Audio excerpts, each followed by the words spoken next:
Hello, everybody. I'm super excited to be here. Tonight is spiritual Q&A. It looks like I'm fully naked, but I'm not. I swear. And I've also got my lovely popcorn here to eat because it's that kind of vibe today. I usually eat popcorn on days when I've done a lot of exercise and I want a little extra salt. So, I also wanted to talk about how folks were doing post Lionsgate. What was your experience with Lionsgate? Hello, hello, hello, hello. Do let me know where you are tuning in from. Um, I'm trying to figure out if there is a way to view this differently. Lionsgate was such an interesting. Oh, wait, I see what's going on here. No, that did nothing.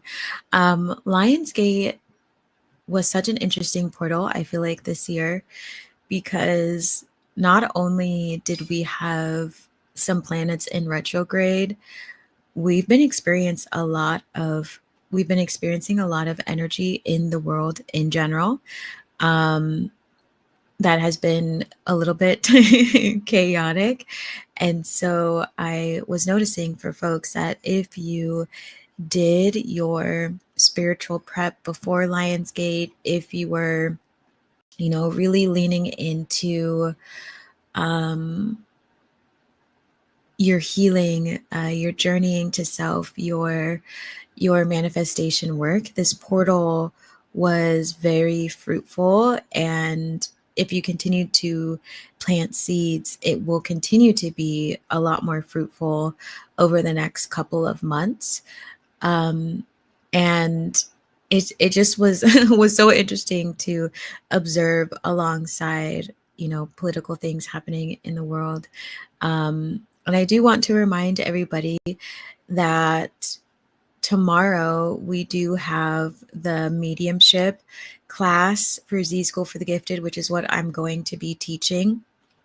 And I'm also going to teach about tethering and things like that. So you know how to easily connect with your ancestors and kind of release energy, especially if you are a tarot reader, or any sort of energy healer and you call to other spirits. I'm going to teach you how to detach from them ethically, um, and be able to recognize them. And with spirituality and with tethering and all that, venerating. Hi, Erin. Hello, how are you? With venerating, it's super important to know how to lean into the energy and then to know how to let go of the energy whenever you can. Um, Erin, how are you doing? How has your Lionsgate been? How has your day been? What have you been up to? I was talking about Lionsgate and things like that, and what I'm going to be teaching this Thursday, about ancestors and things like that, because I feel like it's extremely important. And just historically, many people in the world have not been taught how to connect with their ancestors because of the intentional separation between us and our spiritual gifts. And so I wanted to make sure that folks had the chance, to be able to experience their ancestors in their entirety. And also, I know a lot of you are entrepreneurs and are wanting to be on YouTube and to do readings and work with a lot of spirits and may have the gift of possession, or maybe you don't. And I want to make sure that you also feel really comfortable in your practices and what you are doing, so that you don't have to worry. um, and I know some folks had also asked, and I'll make a video about it, about like good spirits and spirits that may try and harm you and that kind of stuff, kind of telling the difference. So I'll talk about that and how it kind of ties into this type of tethering. And in a sense, it's like venerating, but on the energetic side. And it's actually not too difficult of a practice, but your visualization skill has to be quite strong. Um, Relaxing after a hot day, gathering camping stuff for a 3 generation trip this weekend. Oh, yay! That sounds like so much fun. I love how often you are outside, outside taking care of yourself. Um, and like I just feel like you're always connected to the universe. 3 generation, that's amazing. That's amazing. Is it all on one or what side of the family is it on? I remember when my mother used to take us to see uh like older generations on my mom's side, and then my mom's friend who was a photographer would always come along, and I like distinctly remember sitting down on these benches in this really pretty park, and he was always like placing us and doing all these things so we could take all these fun pictures, and I was always at the end because I was the youngest, but it's so important to do that. um Finally got a used replacement phone tune. Oh yay, were you able to go to the concert? Did that end up working out for you? I know we missed you in Z School for the Gifted. um Aaron was a lovely prize winner, and everything happens for a reason. You know that. Will you be joining this week, or are you leaving for the trip very soon? Um, I love that you're also doing generational work right now, as I'm also talking about ancestors and things like that, because it's in the energy. The ancestors are very much so out and about. Um, Healing family wounds. It's very centered right now. And when I went to the Botanica to talk to my friend, um, everybody in there, it was so funny, was they were buying ancestor candles and things like that. And so folks are definitely feeling into healing generations, which is so important. That's why I do generational healing. Yes, my sister totally saved me by letting me take her phone. Oh, good. Yay. I don't think I ever knew. What concert did you go to, if you don't mind telling us? Um, but I feel like also with like how the world is positioned right now, um, one of our only options is generational healing. The trip is my parents, divorced for 37 years, my sister and her 3 youngest, and me. Oh, fun. I love that. Oh, excuse me. I'm getting a little gurgly. Shine Down with Morgan, Wade, and Bush. So fun. You are living your best dream. Do you feel like you're living your best life? Like a dream life? I'm glad that you always have so much excitement going on. Or like so much quality time with your family. It's needed right now. And I don't feel like many people appreciate it sometimes. But and I also feel like sometimes when you're on your spiritual journey, it's easy to forget about the amazing moments that you have with your family and friends. We're all planning my like nephew's birthday this weekend, and it's just so fun, and we're doing it in nature, and it's going to be amazing, and we've all got a part to play, something to shove in the car, but it's like those moments that make it worth it, you know. um and I feel like sometimes with social media and spirituality, it's like normalized to shun your family because you're trying to heal, but that's not what the journey is all about. Even if you are doing, cord cutting, and maybe your family is a little karmic or they have other energies attached to them, and that kind of stuff. the soul is still the most happy and able to be the most at peace and filled with bliss when it can find gratitude and unconditional love, even for the folks who may not be perfect, whatsoever, right? So I invite you all to think about it with all this ancestor energy around of, like what kind of cycles do you have in your family and things that you want to break. Because Lionsgate is the beginning of stepping out of your shell and becoming the people that you really want to become and creating the families that you want to create and stepping into the spotlight in a whole different type of way, but in an authentic way. But in order to like build the family that you want to build and like heal generationally, right, you have to have a new lens on that. I'm living my best life right now. The past 4 years were really hard, so this year is getting there. I love that.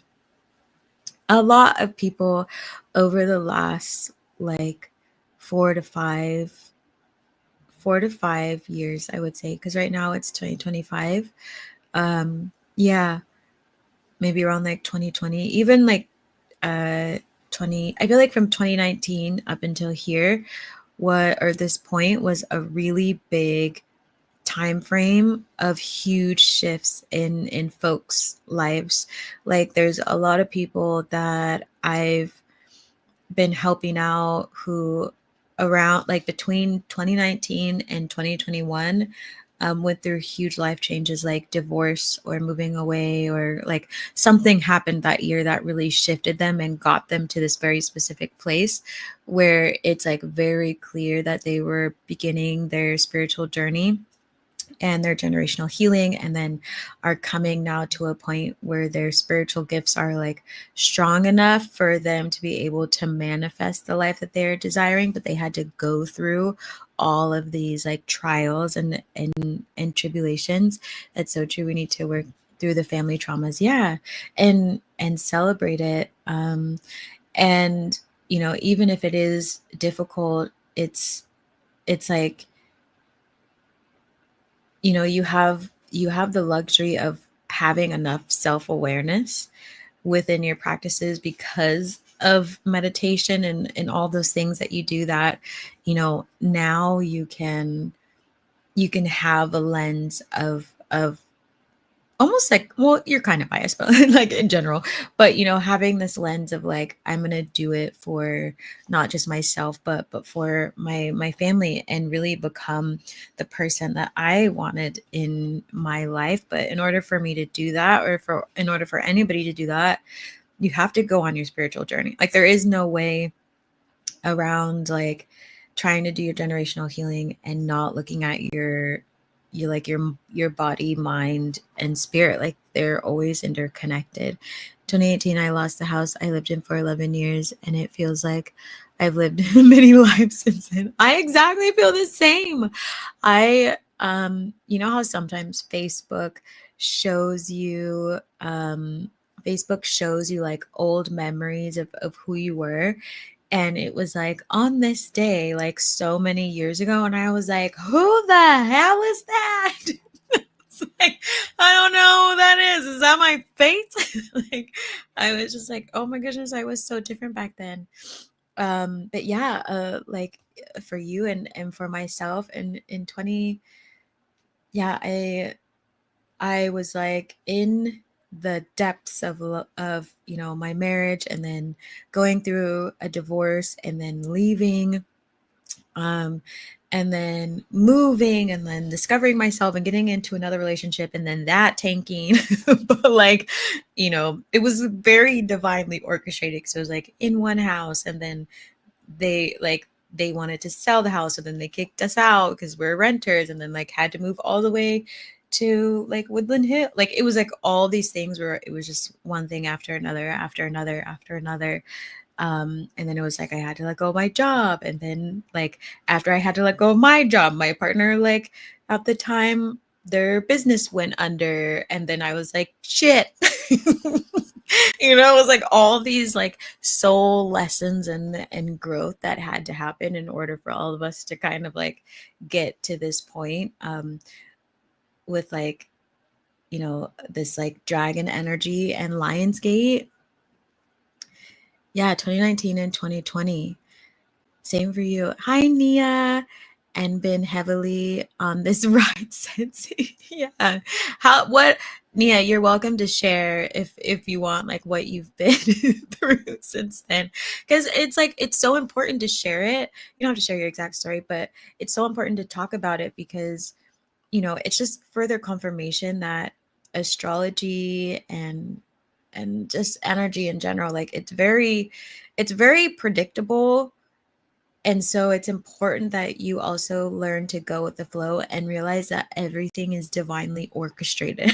Like everything is divinely orchestrated. So you can either expand your spiritual gifts and learn your soul lessons and like be able to manifest with the energy, or you can resist it and then it's just like the worst roller coaster in the whole wide world. It's like, what was that ride? It was at like Six Flags, but it was so old and they wouldn't take it down. It was basically like a fire hazard because it was also made of wood. I think it was called like Roar or something. It was so awful. Every time I like, because I'm a curious cat, every time I would get on it, I felt like I was like, I don't know if I should be on it, but I really like this ride. I'm like, at any moment, yeah. So that's one of the big reasons I'm out in nature all the time. It brings me so much inner peace. Yeah, me too. So much inner peace. I love it. I love nature. It never gets old ever. Um and through that time of like 2019, and then there's like this span of just like things being torn down. I went so many I went so many places in nature. Like I went all over the world to all these different places, but also I was like heavily in the redwoods, in the ocean. Like I was doing a lot of activating, not knowing at the time, but like heavily activating at the ocean, swimming all, like I just was called there every single day, but I also lived by the ocean. And then I started to teach people like fitness and would do it by the ocean. And then like taking trips to Sedona and like all sorts of things. I was always in nature, but I definitely love the redwoods so much. I did oh yeah, the 5-day manifestation challenge over last week. So I've been in all the manifestation energy. I love Master Shri's manifestation challenges. He's such a great teacher, and I will say, an amazing mentor. I loved working with him over, it was almost like 2 years, I would say. He's a really great teacher and also taught me a lot about YouTube and manifestation and things like that. And so I will forever be grateful to Master Shri. And sometimes I show up to his events every once in a while because it's just nice to be in that energy. Um, and it was actually quite kind of funny because it was around the time that my YouTube kind of took off, and I had done something that Master Shri had told me to do. And like the month before, um, I was talking to him about something in New Orleans, and I was like, Master Shri, I feel like, and he just like looks at me and he was like, why are you asking me this? You already know what to do. And then I was like, I appreciate you so much. See you later. He's like, just take care of it. See, like, I love his directness, especially if you get to talk with him one on one.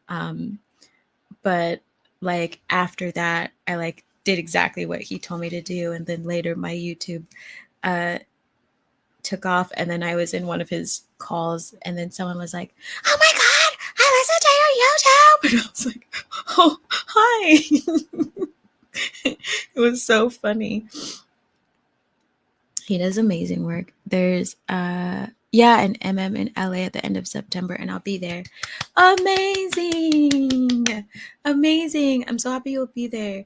Yeah, Master Shri is phenomenal.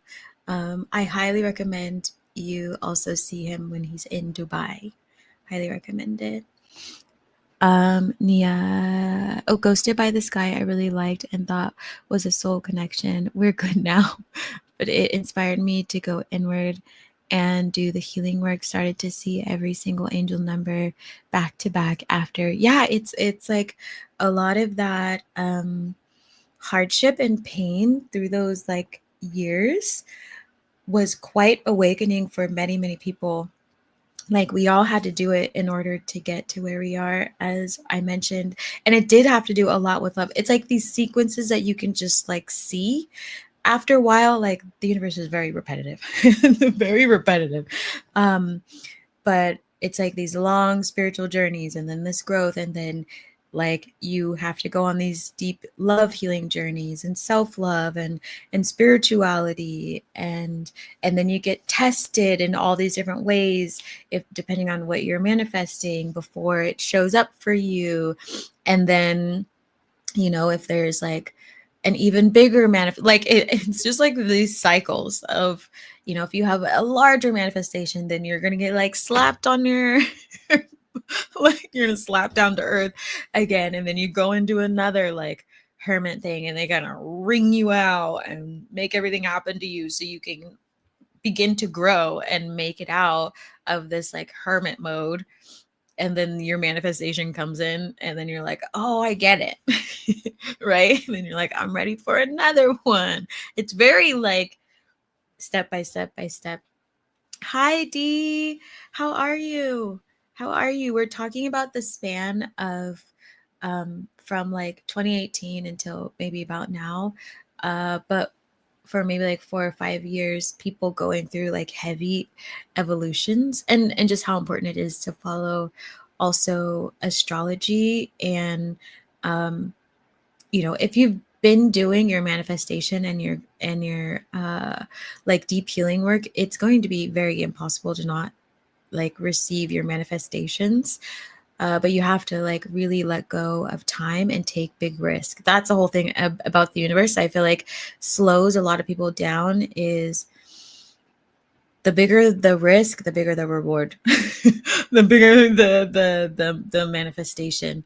Like how deeply can you lean into the universe? And that's not to say like risk as in gambling. I mean, sometimes it feels like that, but like risk as in I'm 100% betting on myself with the help of the universe.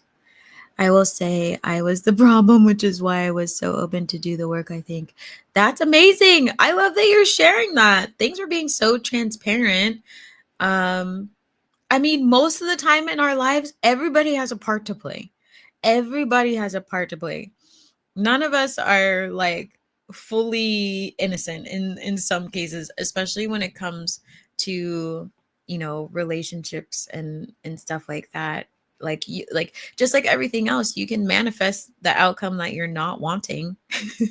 And reminder for folks, this Friday is the art of love and magnetism. It's every Friday, and we're going over more mother and father wounds, but we also talk about being in the divine feminine or divine masculine, how to soften your energy, how to, oh, I last class, I gave a lot of tips since it was during Lionsgate, and practices to start your love manifestations and candle work and things like that. Um, what modalities do you use to heal your generational trauma? Any of them, really. Um, the way that I usually teach generational healing, which I mean, I teach it all the time, basically, like just having a space for folks to come and ask questions and be their authentic self is generational healing. So like this could technically be a medium for like for healing, but it also depends on the person. What I've noticed in More Than Worthy, I use a mix of things in order to really get the person to a point where they feel quite confident, well-rounded, empowered, physically healthy, mentally healthy.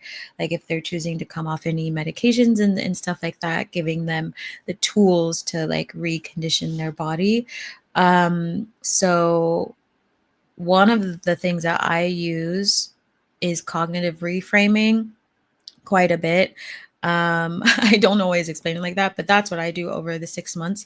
And then I'm also infusing in terms of like there's yoga, there is breath work, there's a lot of shadow work in many aspects, in many aspects.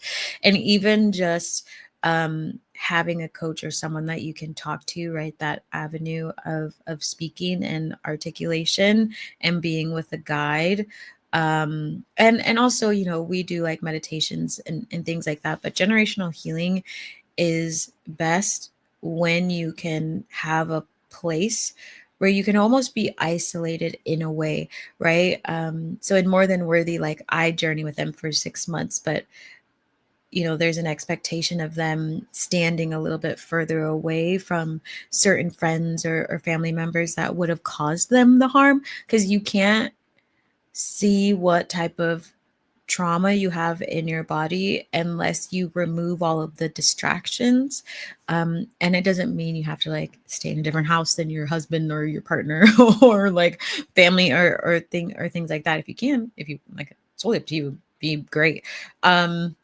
But it means like you have to put boundaries up with other people and let them know that you are doing this healing work for you. But it's many different things. And then, you know, throughout the journey, I'm teaching them herbalism.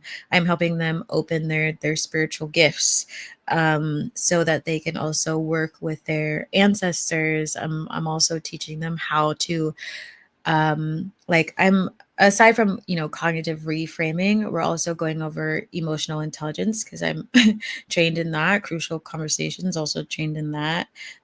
Leadership as well, so how to be an ethical leader. And then, you know, whether or not you're a femme and things like that, women in power, like we talk about that book, and historical references, oppression, activism, like it's heavily infused. So um overall, like your generational healing needs to have some aspect of shadow work, and being able to safely articulate yourself, and then having the space to be able to implement, because it doesn't really matter if you're doing your generational healing if you're not able to hold yourself accountable and implement anything that you've learned. Then you're not really doing your generational healing, right? Because the whole point of doing generational healing is not just to liberate yourself, but it's to liberate everybody else as well. And so Western spirituality teaches people that it's only to liberate yourself, which is colonization, which is not what generational healing is. It's very communal, that you take a journey to self so that you can help the community as well. And in More Than Worthy, you do get access to Z School for the Gifted. So it's like if you want that type of atmosphere, you also have that. Hopefully that answers your question. I've been in a space where I've been really owning being single and knowing letting go of patriarchal conditioning or needing a relationship. Yeah, that's amazing. It's great to be in that energy because you get to really see what you can do, right? And I think it's also naive, not for you, but I think it's naive for people in society to not see the imbalance of toxic masculinity. It doesn't mean that all masculines are toxic. It means the energy of the earth right now is heavily swaying um, to toxic masculinity. That's why there's so much destruction. And so we need a counterbalance. We need a counterbalance. And so we need the rise of the divine feminine. And so in order for the divine feminine to come out and help heal and do all the things to help like diffuse all of this toxicity and chaos and war, you have to take a journey to yourself and be comfortable with who you are. And then there's the journey of like coming into union with your soulmates and partnerships and twins, and then that love is able to radiate out and counterbalance a lot of the toxicity. So it's like you're doing an amazing job. I'm glad you're like doing that. Hi Albert, it's great to see you. I hope you're doing well too. Cultivating joy within. Hi, it's nice to meet you. Hi Jamila, how are you? I agree. We need the rise of the feminine, and I'm so passionate about the feminine rising and then uniting. Yeah, it's necessary. There is no other way um, to counterbalance, because there's the divine feminine and there's a divine masculine energetically. It's like yin and yang. So when you have too much yang, which is what's going on in the earth, we need yin. We need yin to be able to balance it out, which is the softer side, the nurturing side, the ICU side, the union side. That's why a lot of folks are like being pushed places and coming into union and being like, you're also feeling a lot of creativity and stuff like that. Like that's the divine feminine energy. That's not the masculine energy. The divine feminine is heavily being activated because like energetically the universe and the world is like trying to like counterbalance itself. um and we need it, right? Like I always talk about how that's why we've saw so many activists in the past always come out during times of war, because peace and advocacy and love and compassion and you know family and community needed to outweigh the toxicity that was growing from governmental systems and things like that. And so people were able to rebuild again and kind of, you know, shake out the other stuff, even though it's still there, you know. That's good. I'm glad to hear. I think I want to work with Z more. Oh, yay! Having compassion with myself with where I'm at. Also, it feels like inner child is really in the driver's seat, I guess. Yes. The inner child is your creativity. I'm here whenever you need anything. You're welcome. If anybody ever wants to like book a chat and see like what's best for you, there's a million things that I offer. And you know, just making sure you're safe and held. I'm always here to chat. But yeah, your inner child is phenomenal at creating, and most chaos in the world is because of a wounded inner child or a forgotten inner child, because that's when you learn all about love and compassion, or you learn about hate, and you are observant. Like children are very observant, they're highly intelligent, and everything around you as a child sculpts you into who you are as an adult. And so if you grow up into a very toxic adult, you know, you have to go back to your childhood. Hi, kind of tired, but fine. My sister gave me some silky pajamas so we can travel like real aunties. I love that. Oh my goodness, so fun. I've always wanted to get those. What is that brand that does like the travel line with the silk lined everything? It's so great. Um, I always wanted to get one of those. That's so smart. I don't think I could ever travel in full silk. I get so hot. I get so hot. Even though I'm cold on planes, I still feel like I get hot. And so I'm always like, I need linen everything or like cotton everything. Yes, yin and yang to balance out. Also, I love Z School for the Gifted. The sessions have been great. I'm excited for tomorrow. Yay! I can't wait to see you again, Elle. I'm super excited. We're going over mediumship this week.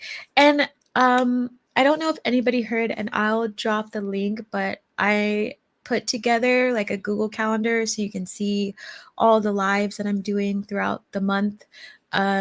And then I'm going to go through this week and put the themes in there. And it also has the classes in the Divine Academy. So those will be there. I'll also put the themes in there, but links and all that stuff is there. So I will share that and also share it in the community group For centuries, women have been oppressed, and it's time women and femmes are rising, and that's so important for me. Yes, if you love reading about that stuff, Women in Power, it's a great book. It's short, it's very thin, but it does like a condensed version of historics and things like that. I really like it. My sister kind of put me onto it, and so I implemented it into More Than Worthy. The class is at 6 p.m. Pacific tomorrow evening. Yes, correct. Yes, so Thursdays at 6 p.m. Pacific. Exactly. Hi, Jamila. I love a good silky pajama. Yes, I'm Auntie. That is fantastic. um, yeah, it's like I'm just so proud of everybody also, like, being on this journey, because it's not easy doing your generational healing and tapping in with your ancestors, but it's all for a good cause and for a reason, and so necessary, right? Because we have to be able to carry the torch, and there were so many things that our ancestors weren't able. I'm speaking real funny today. um I took a long nap, and sometimes, you just like don't wake up from it after a while. You don't wake up from it. um, it's yeah. I'm just gonna end my sentence there so I can read this comment. What is this little fun buddy doing here? It's just hanging out. Huh? Look at it. It just decided. I'm telling you, my hair is always like a reflection of energy sometimes. I don't know what's going on. I read oracle cards and tarot for myself. I read oracle and tarot for myself tonight. I've been doing that more than watching others read for the collective. I like that. Yeah, a self practice is always good. Um, and it's just nice to tap into your own energy with your own cards. Sometimes I like, if I'm really busy, I don't always do a reading for myself, and I will go to my trusted folks to do it for me. But also, I have found that my guides, if they really want to, like, especially with deities, like, if they really want to tell me something, they're going to tell me and not answer my questions. And so sometimes I'm just like, what was the point of me even doing the reading? Because you're going to change it. I'm like, you're not, like, I'm like, all you're doing is confusing me. And I know you're trying to tell me something else, but I would like to just have one question answered. And they're like, nope. Fabulous. Then, like, my deck goes whoosh, all over the place. Like, that was dramatic. I love that you've been doing that for yourself, though. Um, have you been getting outside? I think I'm really called to a mentor guide. I feel aligned with Z. I get groggy as fuck from naps. Yay! Yes, Elle, I'm always here to help you. Yes, it depends on the person's body, also what you ate, when you sleep, how long you sleep. Um, I'm the type of person, and my body is the type of body where if I feel like I need a nap, I have to just be prepared that that nap might turn into sleep until tomorrow. Because the only time my body really craves a nap is when it's like fully exhausted, like fully exhausted, and it needs to sleep. Um, and then once I'm like in the sleep realm, my energy is like, oh no, we got you, we're gonna hang on to you. But yeah, everybody's body is different. Like, some folks can really thrive in the power nap region. My body has never been like that. I've never been like that since I was younger. It's not something it's not something that works for me. But also for my sleep cycles, like, if I take a nap, it just throws off the rest of my sleep for the rest of the night, unless I like really, really needed it. Um, But yeah, that's so funny. I'm glad I'm not the only one. But yeah, I'm super groggy, and like I just know that if I take a nap, I can't go anyplace else. Is anybody else like that? Like I can't go there. Like I'm literally sitting here with a blanket because it was like an hour before I came on here. I took a nap, but I just was like pooped. I did yesterday or day for yesterday a really hard weight training session, like super hard, and I get really competitive with myself. And then if you're with really good trainers, they'll push you, like they'll notice if you're holding back, they'll be like, you look like you could do like 8 more, switch these weights out. And so I've got a little bit of DOMS going on, but I was like, I need to get some recovery in it. But ever since then, I'm like, nah, I need to sleep. I need to sleep. Oops. I'm like, it's too hot to be outside. Oh, well, I'm still do it though tomorrow in between my morning Zoom call and your class in the evening. Yay. And allergies make me want to stay inside, but I know I can go out. Um, do you drink Nettle's tea? Do you drink Nettle's tea? How is your inflammation? Now I'm like, I want to know all the things. Anytime someone's like, oh, I have this, I'm like, oh, we can fix this. We can totally fix this. Yeah, if you ever want to work together, you just let me know. We can get you all buttoned up. I'm on the couch with the blanket. I went to pick up my nephews and everyone was so tired. The energy today feels a little sleepy. Like reserved, not like fully reserved, but like a little reserved. I've been feeling like a nap all afternoon, so I'm probably going to head to bed early because the nap would have made me so groggy. Yeah, I literally like, because I don't always fall asleep quite quickly. It depends on the space that I'm in. And like, I usually sleep within a crystal grid. Like, I make a crystal grid so that I can sleep. And today the energy was like, I felt like a little bit slower than usual. And when I lay down, I was like, oh, I'm actually like, good night. What's the biggest thing that's changed you on your spiritual journey? Ooh, good question. Um, Honestly, I know I hint at this or talk about it a little bit, or not a little bit. I talk about it. What is wrong with me? I'm stuttering. I used to have a stutter when I was little.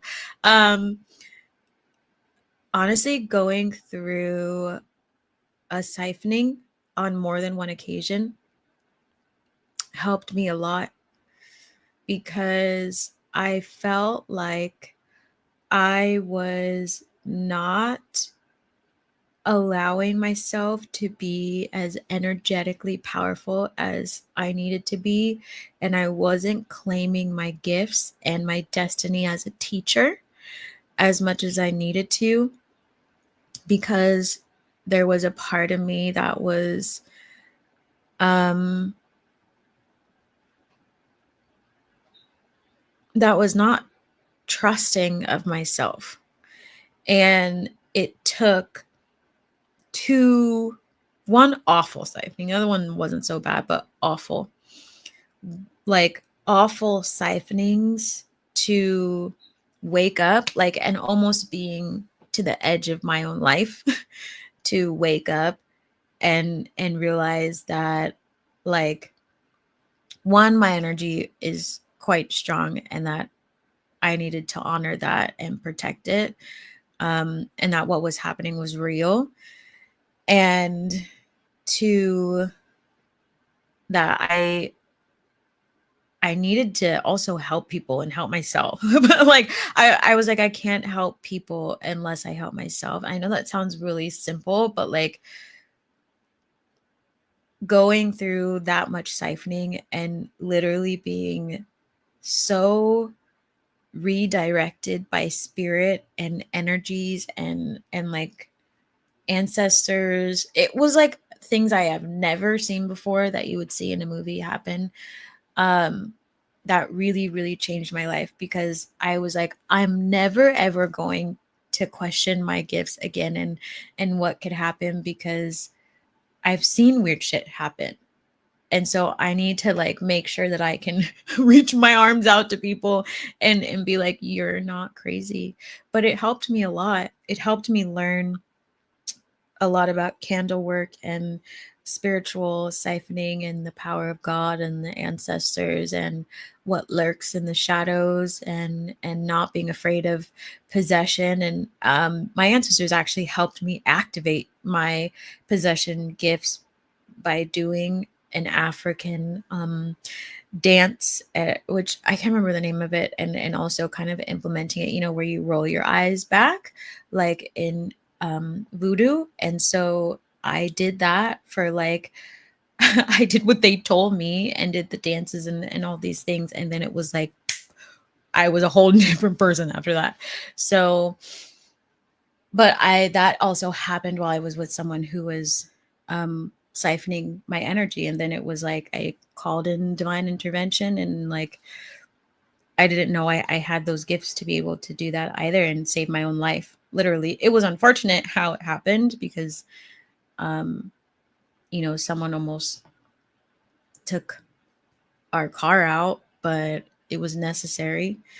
Um, and I almost died many times, many, many, many, many, many times.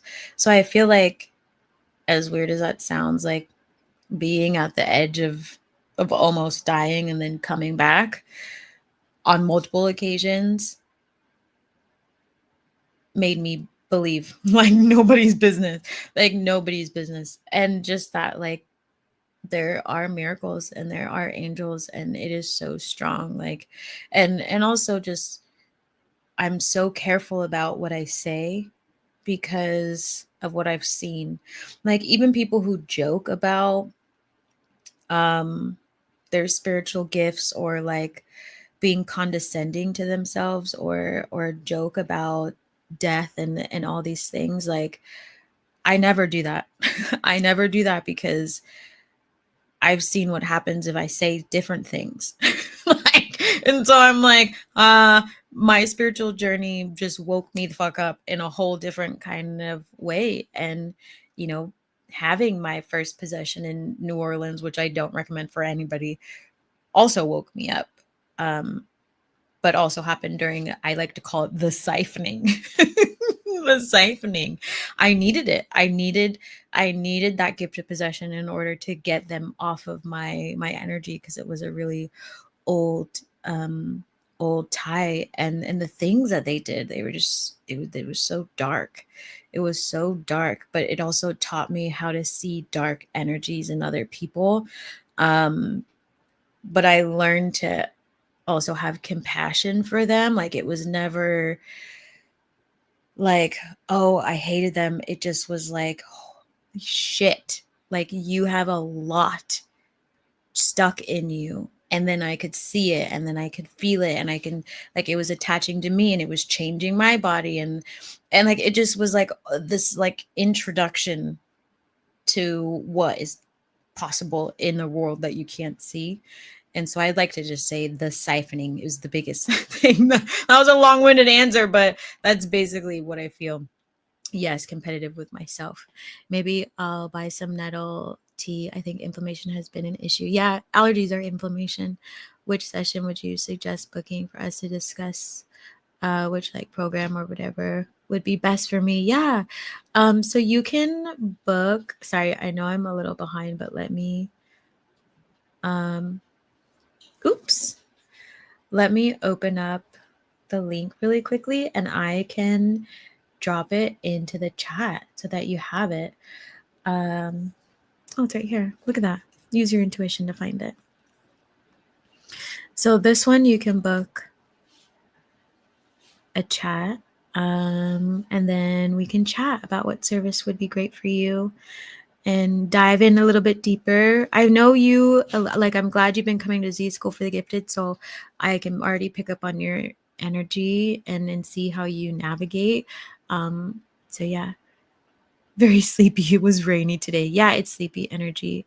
Hard to want to do anything when it's sleepy vibes. Nettle tea is fabulous. Drop some of the nettle off of my niece who's had sinus infection. I know I'm really slow. I'm catching up, everybody. Well, that's something I definitely want to look into again. Hi, King Grizzly. Didn't even know you entered the chat because I'm way behind. I learned about cord cutting this year. Oh my goodness, cord cutting is amazing.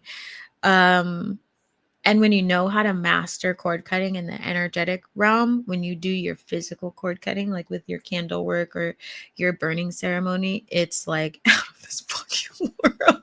It's out of this world. The like instant let go, and it's kind of like you do it and you're like, duck. That's how I feel. I love hearing about these spiritual journey, lots of intense things. I told myself I've lived a cushy life, but I've been reminded of the pain and darkness that I've experienced, and it's been a lot. Yeah. And everybody's journey is different, you know? And sometimes like we may think our life is cushy, but really it wasn't, and that's okay too. But yeah, that was a great question, Dee. What about for all of you? What really changed your spiritual journey? And if anybody, I mean, I also have a book on Audible, so you're welcome to listen to that as well. It's like a tiny introduction to generational healing. I know someone like Dee, you were asking about that, but I talk about moments in my life, certain moments in my life that were important. I don't go into all of it in detail, but it's on Audible if anybody wants to listen to it. And you can kind of get a glance at like what it means to be within generational healing, because I basically take my story and reflect on it to help other people reflect on their own story.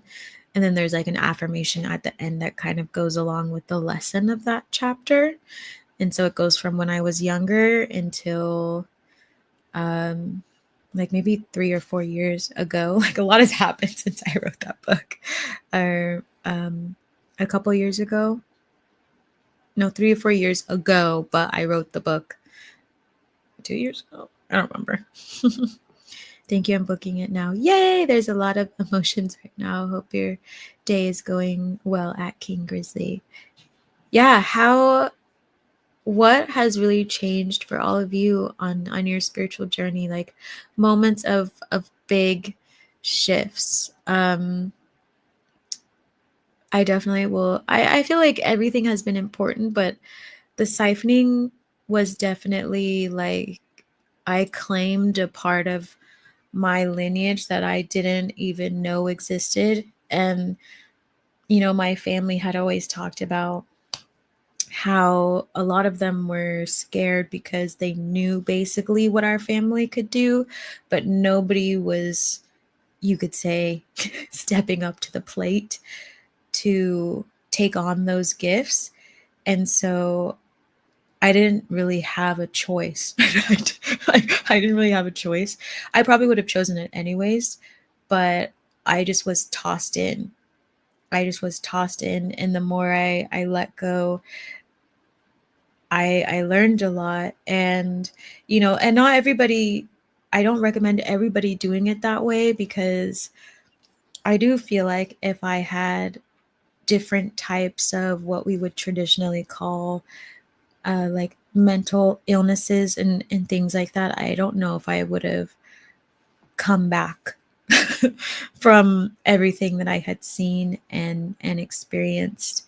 And I feel like also the reason why I can speak on destiny swapping is because I literally saw my reality disappear and replicate itself into someone else's reality, and I didn't know how to, I couldn't go to anybody, because even though folks were talking like on YouTube, people talk about destiny swapping and all that kind of stuff, but I don't think many people have the lens of seeing it 3D and what it looks like. And that's what I was physically experiencing, because I was like, how is it? Like, it was like almost I could feel and see my life drifting away. Like things that I could see coming into my future or supposed to come in, it was like it would ping off of me and then go to them and show up in their life. And then it was like my gifts started to get really cloudy, and then they started to have the same gifts, and I was like, that's impossible. Like, I was like, wait, I'm not going to use that word anymore. And then what I started doing, I learned how to call in my Sybil sisters, the people who are here to help me with my gifts. And it was like, at first I did it unconsciously, and then I started doing it consciously when I was like in trouble, because I was always with them and I couldn't always use my phone. And so I was like, I'm going to call to them energetically, and then I could get visions from them, but they weren't able to see them. And then when I was in a safe space, it was always, they would call me instantly, like what's wrong, and I would tell them really quickly, and then they would be like, your ancestors need you to do blah blah blah blah, blah. And then I would hang up the phone and put it away, because it was like there's spirits within them that are ever watching.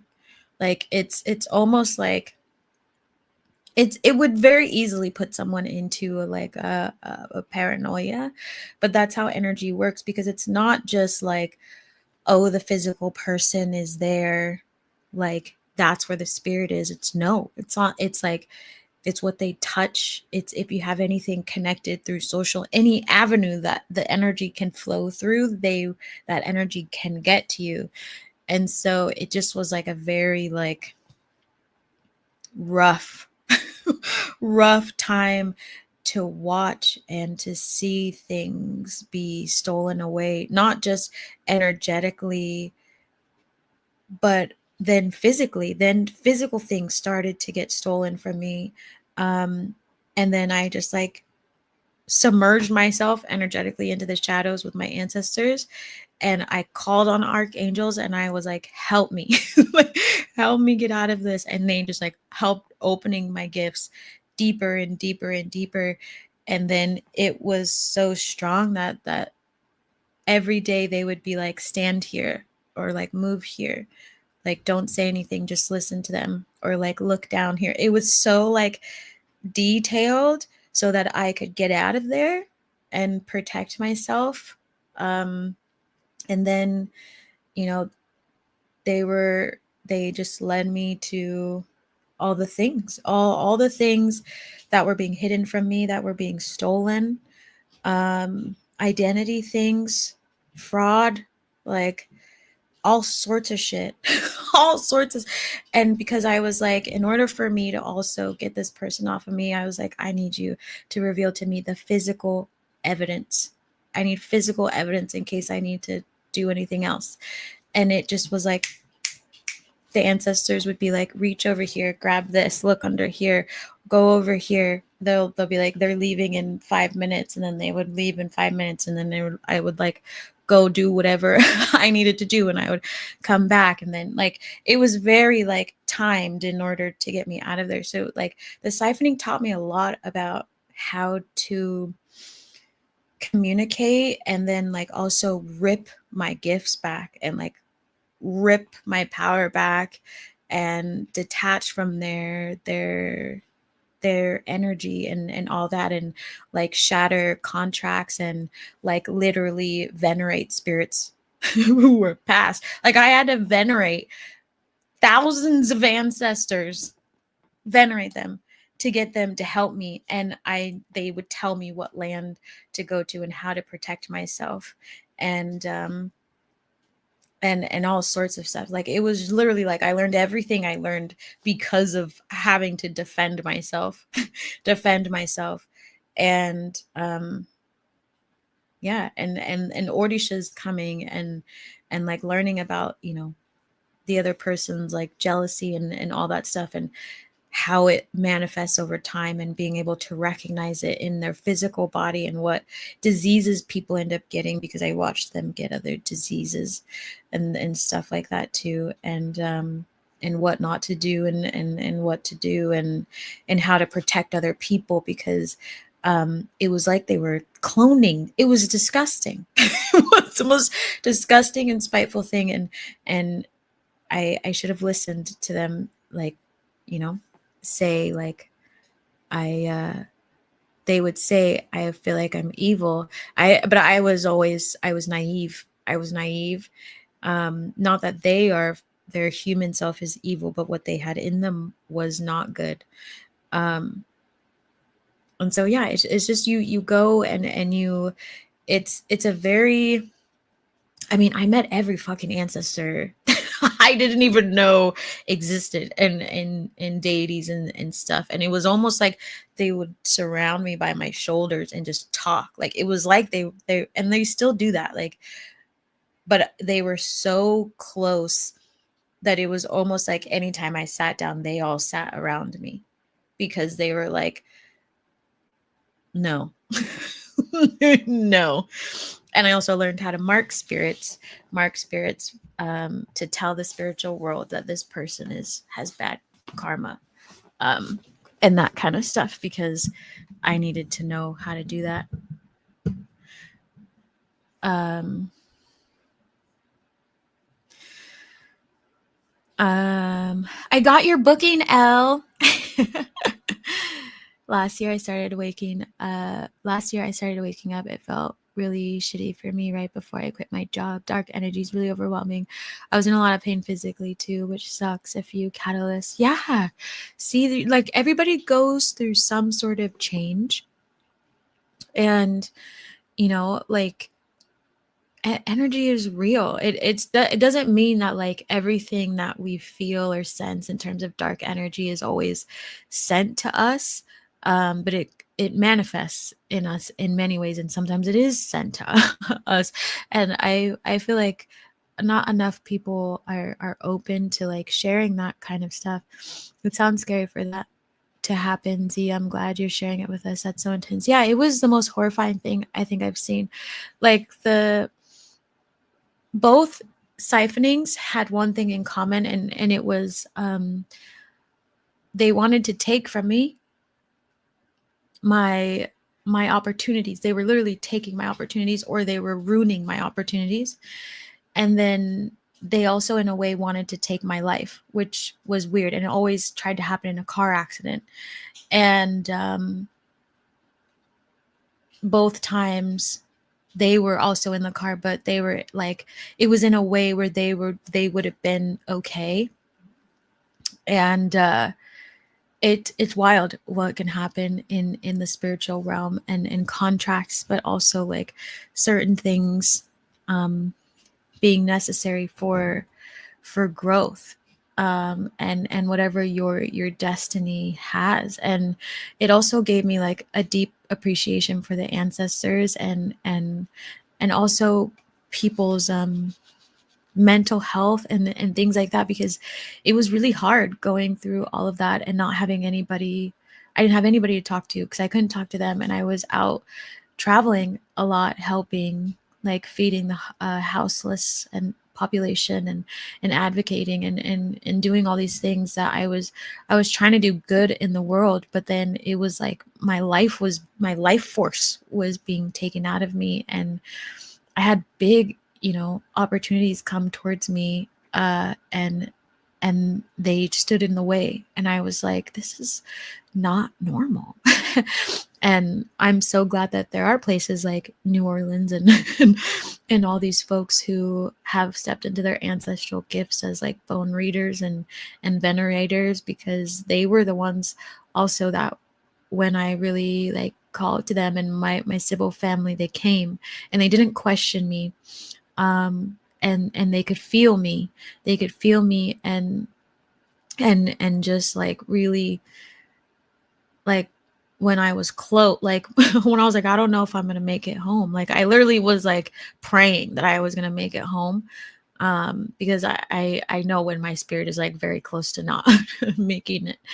And one of my Sybil sisters had called me and was like very emotional, and they're like, you have to stay positive, do not see like any other outcome, Z, like like you see the future too much, you know it can change, like. And it was nice in that moment when I needed someone during that dark time, because I didn't have someone throughout all the rest of the stuff, but when I learned how to call to them, it was nice to have someone there, like, which is why I try and hold space for you of like, you're not crazy, um, because they saved my life, and I had to stay calm, and I had to like act like nothing was wrong, even though I could see it in them and see what they were doing, and how, like almost driving into the river, and or like the water, it was actually not a river, it was an ocean. But like, and all these things, and like it just was like a very tormented, like I wish it on nobody, and that's why, like, I feel like it's so important on YouTube to not mess around with stuff. Like I take it so seriously, and when people start complaining, like I love Master Shri, because Master Shri is very like matter of fact, and sometimes he will say, I'm sure Aaron, like he'll he makes jokes and like, stop being a baby, right? But it's true. It's true. When you really get into the spiritual realm, like, you have to stop being a baby, like stop crying about it and get the fuck up. Like that's exactly what I learned. It was either I'm gonna die, or I need to learn how to fucking venerate and call to these angels to get me the fuck home.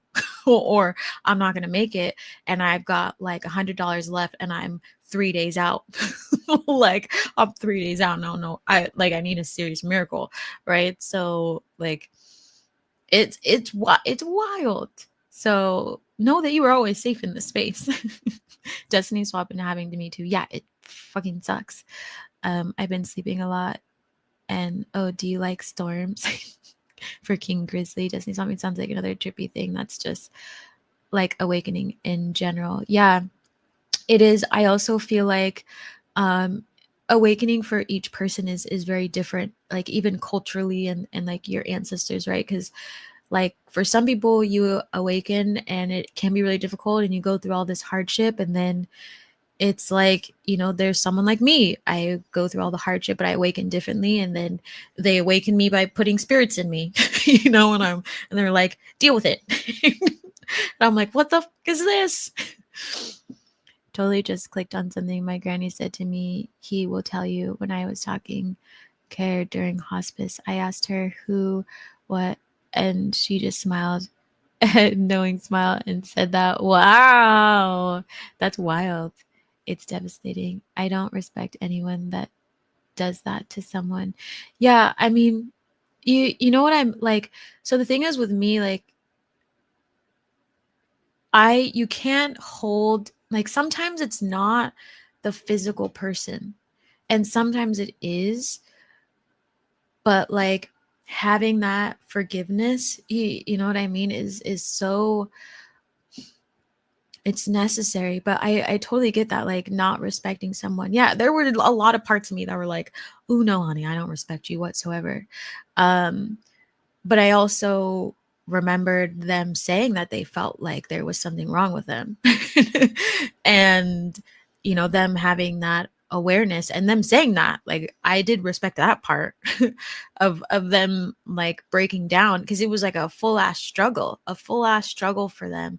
And sometimes it's the person, and sometimes it's not them, and they just succumb to it, and they don't know how to get it out of their body, and that kind of stuff, which can happen, um and then like if they are free and clear of that energy, and they still decide to make awful decisions after, they get those spirits removed, and all that, and they're like, it's then like completely no respect.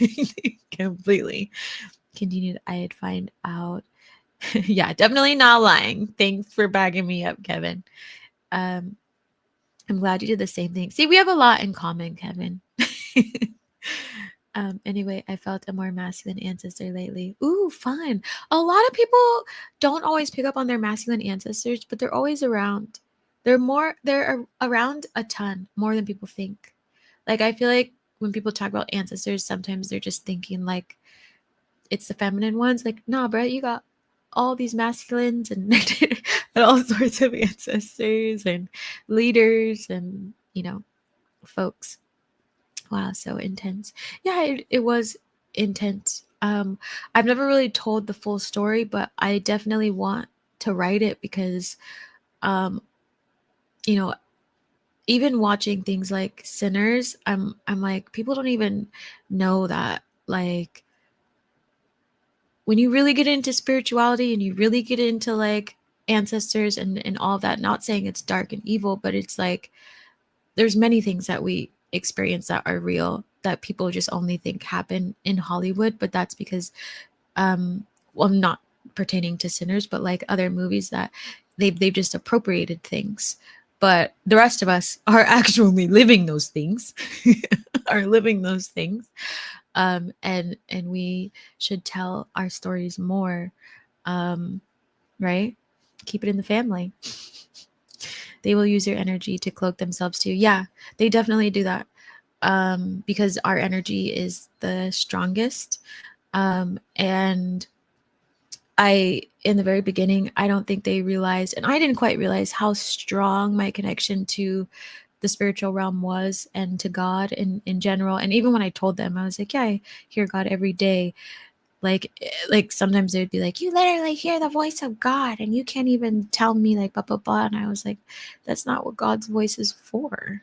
I was, I'm like, that's not what it's for. And just because I hear the voice of God doesn't mean I don't also carry insecurities, right? Like I just have leaned into God and the ancestors, and it was also hard for them to watch the extent to how strong my guides are, like them turning on TV and speaking through the TV, or picking up my phone and speaking through that, or someone stopping on the street and then you just see them switch and then they deliver a message, then they switch, then they go back. Like that's my everyday life. you know and it was really hard for them because they were wanting that same experience, but I was like traveling with them, and so then they wanted it so badly for them that that's how it was siphoning, right? And then the minute I like wrapped myself, like I just wrapped myself, and there's actually this dolphin thing that one of my Sybil sisters taught me to connect to water energy that was able to like incubate my energy, because I have water energy. The minute I did that, they got very angry, so angry. And that's when it was like, oh, they're going to try, like, this is my life thing. And I was like, no, no, no, no, no, no, no, no. And then I would just watch them wherever I would kind of test it to see if they could find me. And I would shield my energy, and then I would, because my ancestors were always telling me shield and then unshield. And then whenever I would unshield, they would like come towards me, but it was never in a way that they could find me, right? Because I would separate myself through a wall or something like that. And it was quite trippy to see what they would do. And so I just spent a lot of my time shielding, but shielding 24/7 and sleeping shielded is very hard to do. But my dogs were actually my biggest protection, because if you work with Hecate or Hecate, like you always get gifted two animals because you're meant to, the divine feminine and the divine masculine. And so my dogs, Paulo, who came first, and then Babe, who came second, are from her. And so they basically stay with you, but they take on a lot of the heat. And Paulo, which is, I didn't want to call her Palo Santo to be rude, so I call her Paulo. She's my like warrior protection. She's my protection. And so when something tries to hit me, it hits her first and then it hits me. And so she almost died when I was on the road, and we were suffering from the same thing, but it hit her first, and I couldn't afford to like get her medical care. And I just prayed, and I went to this hospital because they told me to go into like this primarily like Latin area, is stronger ancestor energy. And so I did. And they they helped me, and they gave me medicine without, like, they like broke all their rules and helped me. And I was like, I only have a day and then I have to go. And they're like, we don't know if she's going to make it another day. And I was like, I don't have a choice. I don't know how to explain it to you. But it was almost like they knew in a weird way. And so I took the medicine, I gave it to her, and she kept getting better. And then my other dog, Babe, started to get sick. He always takes on like the third leg, basically. And I just booked it all the way home. And like all the way there, like my ancestors kept saying, like, dump more stuff, dump more stuff, dump more stuff. And then it was like a whole, I can't even go into the whole story, but it was like, it was a whole thing. And the minute I got back, the minute I drove up in this car that was basically like falling apart with my two dogs, with my two dogs and one tiny bag, my dogs were fine. They weren't sick anymore. They weren't sick anymore. I wasn't sick anymore. I immediately got like 80% refunded me for the car, because they realized there was something wrong with it. Like, it was like all these things started to reverse. It's quite a trippy experience. Well, being in the same car when those things happened is wild. Yeah, it was scary, horrifying. And to like look at someone and see what's in them and still smile is weird. But there was a moment when we were sitting there, and a spirit like ripped their rosary off their neck. And I was like, that's not a good sign. And that time I did say something to them. I like I literally said it to them like that. I was like, they ripped your rosary off. And she just kind of looked at me. And I was like, that's not a good sign. Because I was like, this is about to get really scary. Because I was like, they're intervening in the 3D, which is not a good sign. And to have some a religious protection be ripped off of you like that is not to be taken lightly. I decree in the spirit, let the stink of their sins create a beacon that shines through cloaks and alerts all war angels on the planes of existence to their location. I love that. That's a great prayer. I love that you had so much support to guide, protect, and believe in you. Yeah, me too. They saved my life. That's why I'm always like the minute I was like, no, I'm going to be a spiritual activist. I don't care if that doesn't even exist. I was like, I will be the first of my kind. I don't really care, because they saved my life on more than one occasion. And that's why I will always bet on them. And that's why whenever they ask me, Z, will you like just pack your bags and not worry about money and like do this to go help someone? Yep. Yep. I'm listening to you. I'm listening. I appreciate you holding space for all of us and letting us know we're not crazy. Yeah, you're definitely not. Like the spiritual realm, like nobody's crazy. It's just like an overflow of information. And it's stupid too that like the Vatican only decides what is miracles and whatnot. And I'm like, homie, if you only knew the type of things that God actually did, you would be overflowing with miracles, not just the unleavened bread turning back into flesh, right? Because there's a lot of things that are miracles. There's a lot of things. You just need a really weird miracle to believe in the thing that you're actually supposed to be believing in. Even when I was not awakened, I was like, I don't want to use Ouija boards or anything. I was like, just in case, I'm learning how important it is to protect your energy. Yeah, I definitely don't suggest anybody using a Ouija board unless you are shielded enough or know what to do with a spirit. Like, I would totally use it, because now I'm like, homie, you know how many times I've been possessed and made it out okay? I'm like, give me like all the Ouija boards, and I'm like, okay, everybody gets one, but I only want clean communication, right? Like, I'm so in it now that it's normal. But yeah, it's very like, unless you feel really rooted, grounded, protected, know how to detach, like all those things, and aren't gonna get scared if something goes flying across the room, then You're solid. I'm doing a year-long program with him. I need that bluntness. Good. It's going to help you a lot. It's going to help you a lot. I am always grateful for the teachers who are super blunt. I get blunt sometimes, not always. I also feel like sometimes people are they're hypersensitive to a femme like myself being blunt with them. Like they just like hate you. And it's really obnoxious. But if like a masculine does it, it's not so much like, oh, I hate them. It's like, oh, he's just a man. Right? Like it's double standards.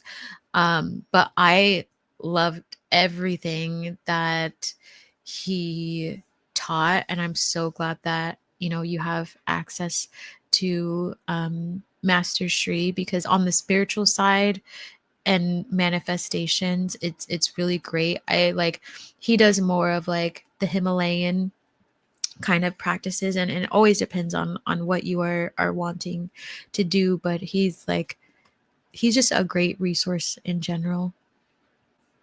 I love storms. I couldn't talk to anyone, not even a therapist, in my daily life when I was awakening. Yeah.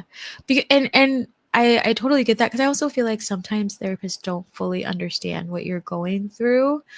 Um, and for folks in More Than Worthy, like I always tell them, like, you're welcome to still see your therapist and go to More Than Worthy at the same time, because like that's okay too. Right? Because both realms are so different. So I joined some online groups. I kept going to work like, what the fuck is going on? Yeah, it's very like out of body experience, and you have to really stay tethered and like in your energy. Not just in your energy, but like remember that you are a human. Like it's really like, oh. I call out the entity too. Yeah. Calling out the entity is great. Yeah, depending on like what you want to do, and what your practice is, right? I've been channeling more easily lately. I don't know if it's my higher self 0 point. I learned about that from another YouTuber. It's higher consciousness, I suppose, overall. Yeah, it's like once you connect to your like higher self and your energy, it becomes so much easier, because in order for you to access them, you have to be of a similar frequency. But a lot of people can't always access their higher selves, or have trouble accessing them because they're at a lower frequency. And so once again, it's like learning a language. Once you can tap into that energy, it's going to be there for you. And then it's just a matter of maintaining it and then continuing to leap towards it. I've been feeling a lot better energetically since quitting my job. There was a coworker who I felt darkness / strong pain body. I think I feel that instead of see, if that makes sense. Yeah. Yeah, it does make a lot of sense. But I heard a message after that. I'm here to help people help themselves, like bring more love into their lives and heal themselves. Something to do energy healing. I love that. You definitely have the energy and capacity for that. And you got that Fae energy, like me and the rest of my Fae friends. And like the Fae are just really great at helping activate and love folks. My cat Cookie was a badass. He eventually died. He took on a lot of bullshit. He's back with the Lyrants. Aw, he's still around. I see and hear him sometimes. Yeah, animals will always linger. My best friend who passed away, her cat comes around a lot. And then it's always trippy because her cat energy comes along, and then she comes along too. And then it's just two cats. And I'm just like, aren't you funny? Oh, Cookie sounds like a cute name for a cat. It does. Do you have any other pets? He was a black cat. He was a warrior. He is still with me in spirit. I love black cats. I had one growing up. It's funny, his name was Baby. I didn't name him. I didn't name him. I honestly don't remember. But now I have a dog named Babe. So I feel like it's like there is a trend, but I didn't name him either. But babes and babies tend to follow me around. But I love black cats. And I just, funny, like, I also keep meeting like people with the like sphinxy cats, and they always come in twos, just like Hecate. But this was from Isis. And the same thing happened to me when I was in Houston, and they just came up to the table and started talking. And I was like, I want one of those cats. Like, I've always wanted one of those cats. It's kind of funny how energy just floats around. Doesn't mean anything that so many of us are having sinus issues right now. Um, Sometimes it can be like an imbalance of like third eye energy. So doing alternate breathing can help quite a bit. Um, just clearing and making sure you're doing your neti pot as well to clear stagnant energy. We were just in an intense portal and there's a lot of awakening happening. So if you feel any sort of congestion or clearing out in your body, it's a shift also in energy. So just make sure you're like eating clean. You're getting your inflammation down, so don't eat anything that's going to make it worse. But usually it's just it's clearing out energy. Today I was like, oh, I hate being human, and was emotional about it. Then I calmed it down and let myself cry it out and giving myself a hug and compassion. I love that. I definitely have had those days of like, why does my life have to be like this? And then I go back to love. I go back to loving it, um, because it's a lot. It's a lot sometimes, and like once you're in your spiritual journey, it's you can't go back. Like there's no going back to being naive whatsoever. And you hear the world differently, you see it differently, you're sensing so much more than you were before, and you're constantly having to like adjust.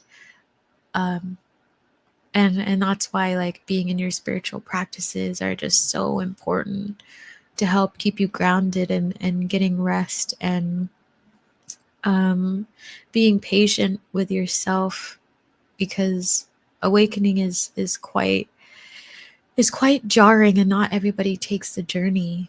But there's a reason why your soul wanted to, and um, sometimes the challenge is perceived too. That's the other part of the awakening, right? Is you learn how much perception plays into your journey. And when you can actually let that go, then it becomes a lot easier. And I remember the same thing on my journey of, I could either fight these deities and these ancestors and these icons and all these energies, or I could just release and let them into me. Literally, like I can let them go. And you know manifesting someone who like just told me openly um that it was something that I would be using quite often, and that I had thousands coming. Like I was sitting there like, I'm possessed right now, right? And he was like, you're gonna be okay, but you have thousands coming. I was like, you know, like sometimes you gotta get the cry out. I mean, after my big siphoning, it took me like a month of and not feeling traumatized, like to be able to be okay again, because it was so triggering, because it was like any like sort of prickle of energy made me feel like, oh hell no. Like I'm gonna burn your ass to the ground. Ancestors was like, would you stop burning everything to the ground? And I was like, do you remember what you put me through? I'm gonna go cry. Like, it's like, this is too much for me. This is too much for me.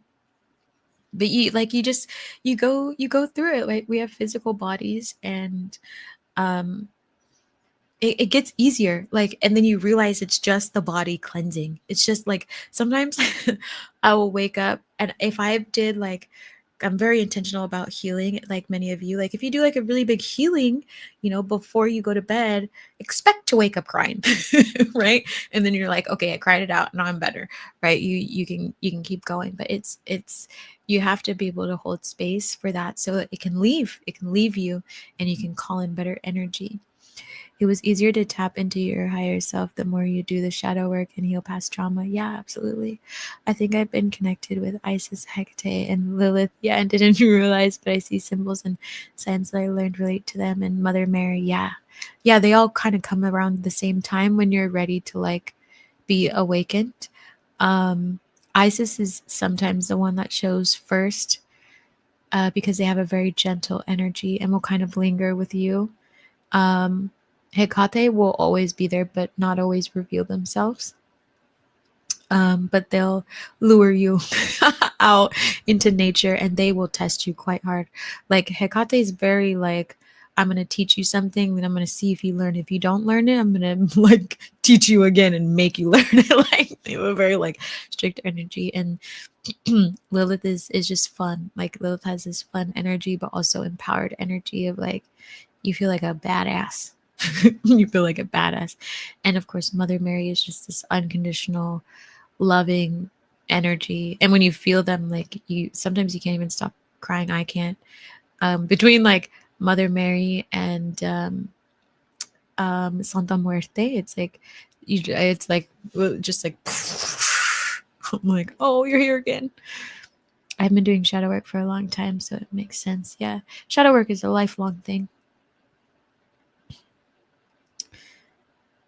Um, when I was a kid, we had a Doberman named Babe.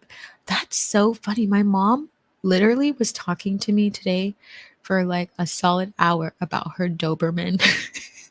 Her Doberman. Um, that's funny. A Doberman named Babe. That's funny. Dobermans are so cute. I love dogs. Um, Moana is a great movie. I love Moana. I've felt connected to all of them as well. That makes sense, right? And then you start to like be around people who have similar energy, but they're very strong. They're very strong. It's almost like the deities will come. I like to call them mini deity power packs. They come during certain phases of your life and help you, and then other deities will come in at the same time, and then will kind of leave and then come back. And it's again, it's like very cyclical. It's very cyclical, but you start to read the patterns, and then you can expect them, and then you can read their energy and what they are expecting of you, because that's the other thing too. Like people forget to say thank you to their deities, even though they work so hard. Um, but their energy is around a lot more than people think. It's quite interesting to see. I love working with the deities. How do you all work with deities? I feel like most of you do, or at least are familiar with them. Um, Anubis, my black dog. Oh, I love that. That's their name. Came to me from my niece, and we both know he was meant for me. I love that. Also, Anubis, one of my favorites. I think I mentioned before, like whenever Anubis, um, Bastet, and Kalima come, I'm like, dang it! I'm like, man, I'm about to be submerged so deep into my shadow. Like, and it's always like, it's never, I like, because they know that if they show me before they get there, I'll run away. I won't really run away, but I'll like ponder it. But then the minute they show up, I'm like, no, today of all days, I was having a good day. They're like, it's still gonna be a good day. We just need to get this like out of you. Like, how long are you gonna be here? Wow, that's neat and sounds powerful. Yeah, Archangel Michael is amazing for cord cutting. So is Raphael. So is Faith. Faith is one of my favorites. Archangels. Not a lot of people work with them. He got to introduce me to Anubis back in March. Yeah, he didn't say much. Anubis doesn't really talk a lot. Anubis just does what Anubis does. I feel like Anubis is just like very linear. Very like we're here to end this. And then it's like, thanks. Love you. That's what I always say. Love you. Nothing. Like, is this gonna hurt? It's gonna hurt, isn't it? I dreamt of people from my past last night. Hadn't thought of them in a while. Very vivid. Ooh, what kind of people? What people? Yeah, that's literally what it feels like. That's what's so fun about deities, because you get to know their personalities. Like, oh, when Kuan Yin comes, I'm like, la la la la, this is so nice. Like, I'm like, I feel so good right now. And then Hanuman comes and I'm like, I'm ready to like help people. And I just feel like a different type of love and happiness. And Anubis comes and I'm like, I want to crack a joke just to see if you laugh. Nope, never does. But I do love Bastet. I give them chocolate all the time and go into the yard at night and thank the universe for another day that I had everything I required and get to experience this lovely life. I love that. It's beautiful. It's so amazing. I love that you have that practice. Yeah, it's always good to thank them as much as you can. You know, I love having altars, and like if you have the path of, like if you're supposed to have a house, basically not like a house, but a house of spirituality, like ideally you would have all the different altars there and like have a place to honor them. But it's quite interesting, and depending on if you take, you know, the devotional route with some of them, if they ask you to, um, it's a lot of fun, and you learn a lot about them, and they teach you a lot, and they're endlessly loving, that like so loving, but also like loving in the sense that they'll teach you a lesson, which I'm here for, because it gives me boundaries, um and they will protect you like with everything that they've got, um and I love them, and I know like certain religions and things don't necessarily agree with them, but again, I just always say like God created everything, the universe created everything, and they're protecting a child of God, so why, like it never made sense. I was like, your logic doesn't make sense. I was like, your logic never makes sense as to why they're bad if they're protecting a child of God. I don't really understand what you're not making any sense. I don't like it. I went to school with them. I was friends with his girl and this girl, and she had two younger brothers, and all were in my dream. I think there was a video game involved, perhaps. Oh, are you missing them, childhood wise, because you're healing your inner child? Maybe it's worth journaling. I have a small altar and put the chocolate in my cauldron after my cat ate the ice cream one time. That's so funny. Animals are so funny. Don't they just bring so much joy? I love that you have a cauldron. I want a giant cauldron. I want many. Many cauldrons. I have a lot of things to make, things to brew up. Whenever I watched Cineliath, because sometimes in his house, he brews his mixes out in front, like not out front of the store, but like out in front with people. And I'm always like, I want one. I want one.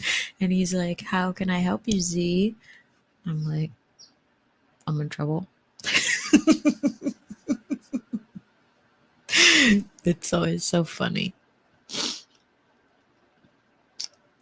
I haven't been in trouble in a long time though. I have been feeling good about boundaries, like wanting to set them and being okay with setting them. I like that. Do you talk to them at all? The universe created everything. It is humans who decided that was evil. Yeah, exactly. Yeah. It was always interesting to me to see how religion kind of um takes information and colonizes it and then flips it into something else. And it's also why everybody feels so disconnected and don't feel quite into um, belonging and whatnot. So yeah, it's quite interesting. Yeah, so were mine. It's funny. That would be fun to brew in a cauldron. Mine might hold 2 cups. I want one of those big ones. Have you seen them? Like some people show them on TikTok, like them actually cooking for their family in a cauldron. That's something I would definitely do over an open fire. But I feel like it's our kind of my family's witchy vibes of outdoorsies. And my both my sisters' houses kind of look like cabins. And so it gives me that kind of vibes too. But she has, the old fireplaces that you can like heat kettles and stuff on. Like I love it. I love it so much. But I'm like, oh yeah, let's just throw in the potatoes, all the things. Let's churn some butter over here. Let's have fun. I don't talk to them, but I think I miss having friendships. Yeah. I just watched the HBO show Girls, and I know friendships and community are coming together. Yes, they definitely are. Definitely are. Get outside some more and do those activities that, we talked about. Even though it's hot, you got to get outside. Don't melt away, but you'll be okay.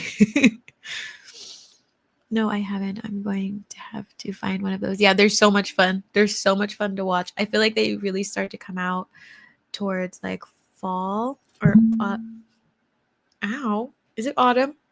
What season is it? It's summer still, right? Until September. And then it's autumn. Or autumn and fall. I'm having like such a brain fart right now. Hold on. October falls into fall. Yeah, autumn is fall. Okay, I was like, why do I feel like those are the same? This is why I don't sleep in the middle of the day. I'm not the same. I never come back the same. Can any of you take naps? Gosh.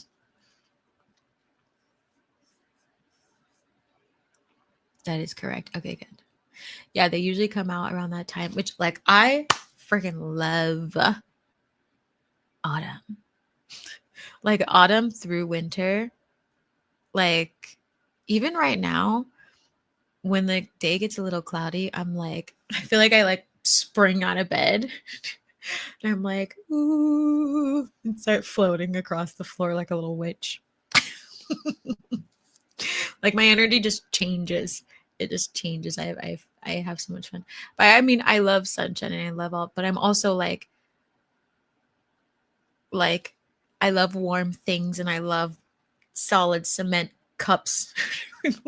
And I love fuzzy warm wool socks and like big sweaters and snow and leaves and fall colors and candles and spices. And I make like every time I've done something, aside from when I built part of my apothecary in Costa Rica, the second part came during autumn. Like that season just lights up a whole different energy. And I'm like, oh, obsessively doing things in my grim. Like, it's like I'm like, ha, ha, ha, cackling. It's great. And then I come out with all these things to help people's skin and health and all this stuff. Hopefully, I won't be Olaf and Malta-Wayne. That's funny. But yeah, I watched them make that scene and they did some funny things to show us how they created it. And I will forever not be able to unsee it. Like, but yeah, I'm literally like challenging beliefs and stuff every day. Like, you are okay. You can go out in public. It's okay to be seen. Yeah, it takes time. It takes time. Just do it little by little. It'll get easier. I'm glad you're doing that.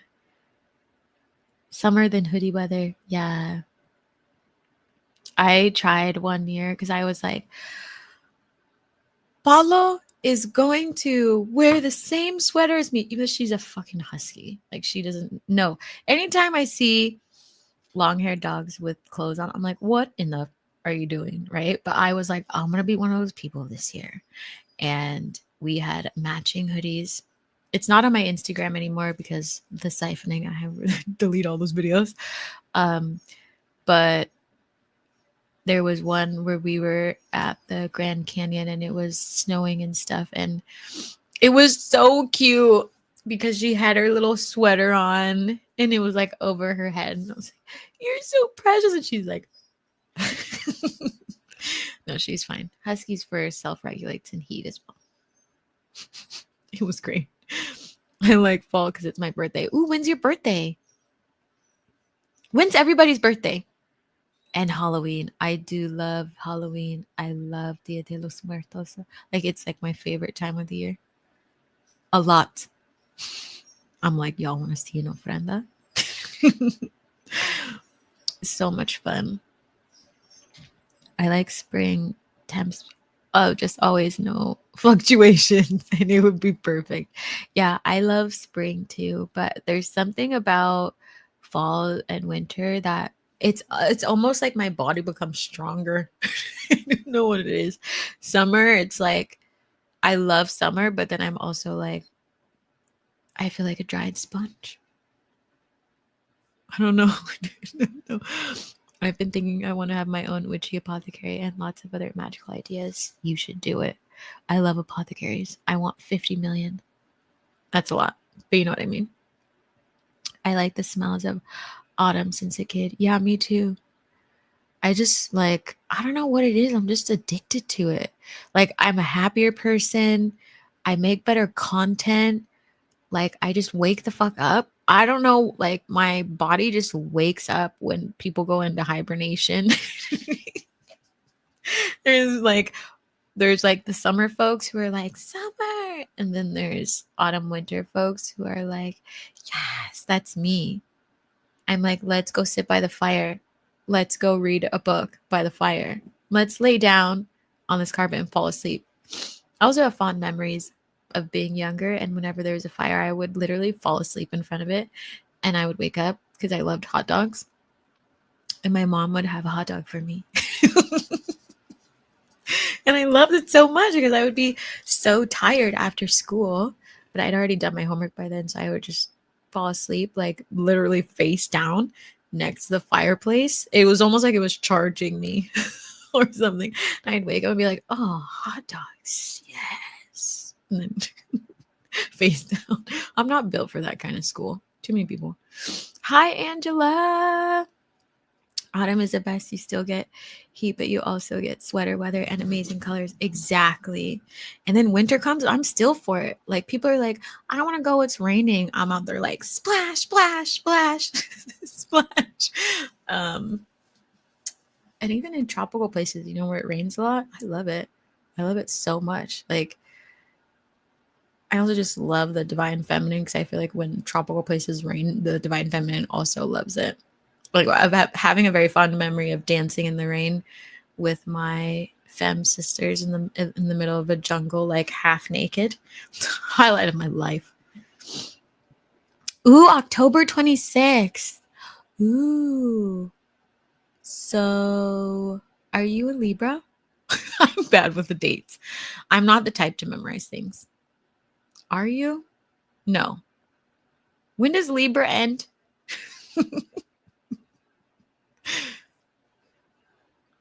Ooh, January. Oh, crap. It's stuck.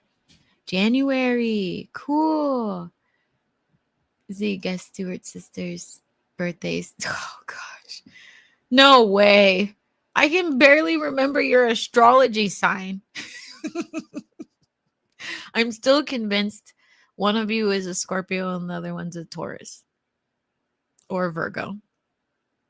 Is that even close? Snow at the Grand Canyon had to be an epic sight. It was beautiful. I love traveling. I've been in the outdoor space for a long time. I worked in the outdoor space for a long time. And like, I always wanted to go to the Grand Canyon and I always wanted to hike it on New Year's. I want to redo that memory. I want to redo that memory and do it right this time. I want to do it right this time. But it was magnificent. And I wasn't really prepared to do the giant hike that I envisioned in my mind. But I was still like, no, we're going to do this. I kept the puppies back just because I wasn't prepared and didn't have like things packed for them. I didn't have like a doggy backpack for them to carry, like that kind of stuff. But there's nothing like it. Like we started hiking around, through, what time was it? We stayed up through midnight, I think, to celebrate. And then I think we ended up hiking around 3 or something like that, and then watched the sunrise in the Grand Canyon. It was the coolest thing I had ever seen. It was really nice. We didn't do like a full real hike, but I want to do a real one. It's still on my bucket list. I want to count it, but I don't want to count it at the same time, you know? I want to redo that memory. I think hot temps are overstimulating for some. Yeah, I definitely feel that way. Like I love the sun energy, but I feel like I get really taxed after a while. Like I said, a dry sponge. Like I don't know what it is. My like water energy just evaporates. When it cools down, it helps with regulation. More helps. Yeah, that makes sense. May 19th. Fun. My sister's birthday is on May 20th. I'm definitely summer and autumn. I love spooky season. Oh, me too. I love spirits. Like I love, not the drinking kind, but like I love spirits and I love the spiritual realm and I love crushing things. Like I'm literally like, yes. I love it so much. And I also I bake a lot, and so I have a lot of fun like baking delicious things for people and making delicious pies. And I forage, like I love foraging. And I don't like foraging during summer, but I love foraging because there's also a lot of money energy in autumn and winter if you know how to tap into it right. And so I would be out there like with my basket, like foraging for stuff for spells. like it's like I'm like I don't think I'm me. It's probably someone else. It was beautiful being in Hilo, Hawaii, when it rained with the flowers. I love Hawaii. I love the islands in general. It always feels like home. Have you gone back since then? It always smells so good. It always smells so good. It's always so peaceful. The land is like, I don't even know. And every time I get into the water, I just see so many sea creatures. Like, you know, sometimes when you have that energy, they just find you. And I love it so much just sitting there and just being like a literal little mermaid. And I thought I was like bananas for a while. And I was like, why do I feel like every time I get into the water, there's sharks? There's sharks and turtles and all these things. And then my friend was like, Z, you're a shark whisperer. And then she's like, look, you're on this piece of mail. And it was like my name. And it was a shark being mailed to someone. And I was like, this is very strange. I love sharks.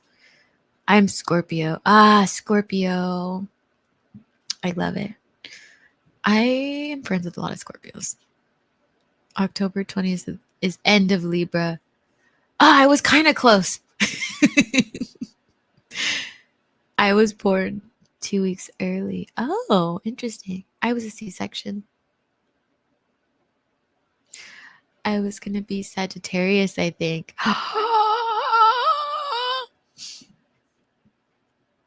That's me. August 22nd. Your birthday's coming, Angela. What are you doing for your birthday? Um, that's fantastic idea. Grand Canyon on New Year's. Yeah, it's Spirit actually led me there. And it like was phenomenal.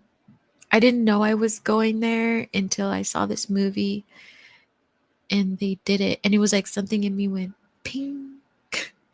And then like a week went by and then all of a sudden Spirit was like, get up and drive. And I was like, oh, like now? Like you meant right now? Oh, okay. Mm-hmm. It was freaking magical. It was the most magical experience ever. Also, that land, a lot of people, the indigenous tribes have been quite heavily wiped away, like their history there. And I don't know if the video is still there, but I was making videos at the Grand Canyon about how even one of the conservatories at the Grand Canyon didn't fucking mention the indigenous people there. And at one of the jobs I worked with, because they did a lot of Grand Canyon work, we tried to call them out for that too, because I was like, you literally did a whole collaboration with them and you didn't mention the fucking people who actually live there. You only mentioned the fucking trails. Like, I was like lit. I was so lit and I'm still lit about it, apparently. But yeah, so I will advocate for it. If anybody goes to the Grand Canyon, you better buy from the local indigenous tribes and you better do your research. And yeah, I was going around just being myself. There was a hotel in Vegas that had Palo Santo body wash, and I was like, I'm gonna slap somebody. I was like, what's your favorite baked sweets to make? Two different ones. So I'm like freakishly good at making pies, like really good pies. I spend a lot of time doing it with my grandma, but I love making pies. Flaky crust. I don't like the sugar on top. I make them in all different shapes and sizes and things. But I also love making Portuguese goofongs. They're like deep fried. They're almost like donuts, but they're made from butternut squash. And they're relatively simple, but a lot of people mess them up. A lot of people mess them up. Those are my favorites, and we usually make them around the holidays, and it's like a family thing. And even when I wasn't around my family, I would still make them. It's like so ingrained in me. Like I love family stuff.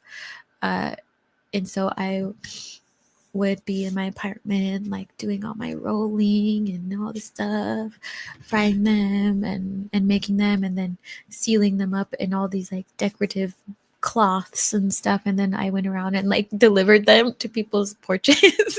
Like I'm such like a little Christmas elf, like a holiday elf. And it starts literally like in September. Like September, I'm like, I'm gonna make things and deliver them to people and surprises. But those two are definitely my favorites. I do love making like candy and stuff, but it's not really baking. But yeah, I'm a sucker for pie, and I just love a good pie. And I feel like people don't really know how to make a good pie crust, and I'm really good at it. I'm really, really, really good at it. I used to go to Kona, Hawaii. Oh, y'all know my story about Kona. Kona coffee. Hawaii every year for many years. Swam with the dolphins. Oh, I love that.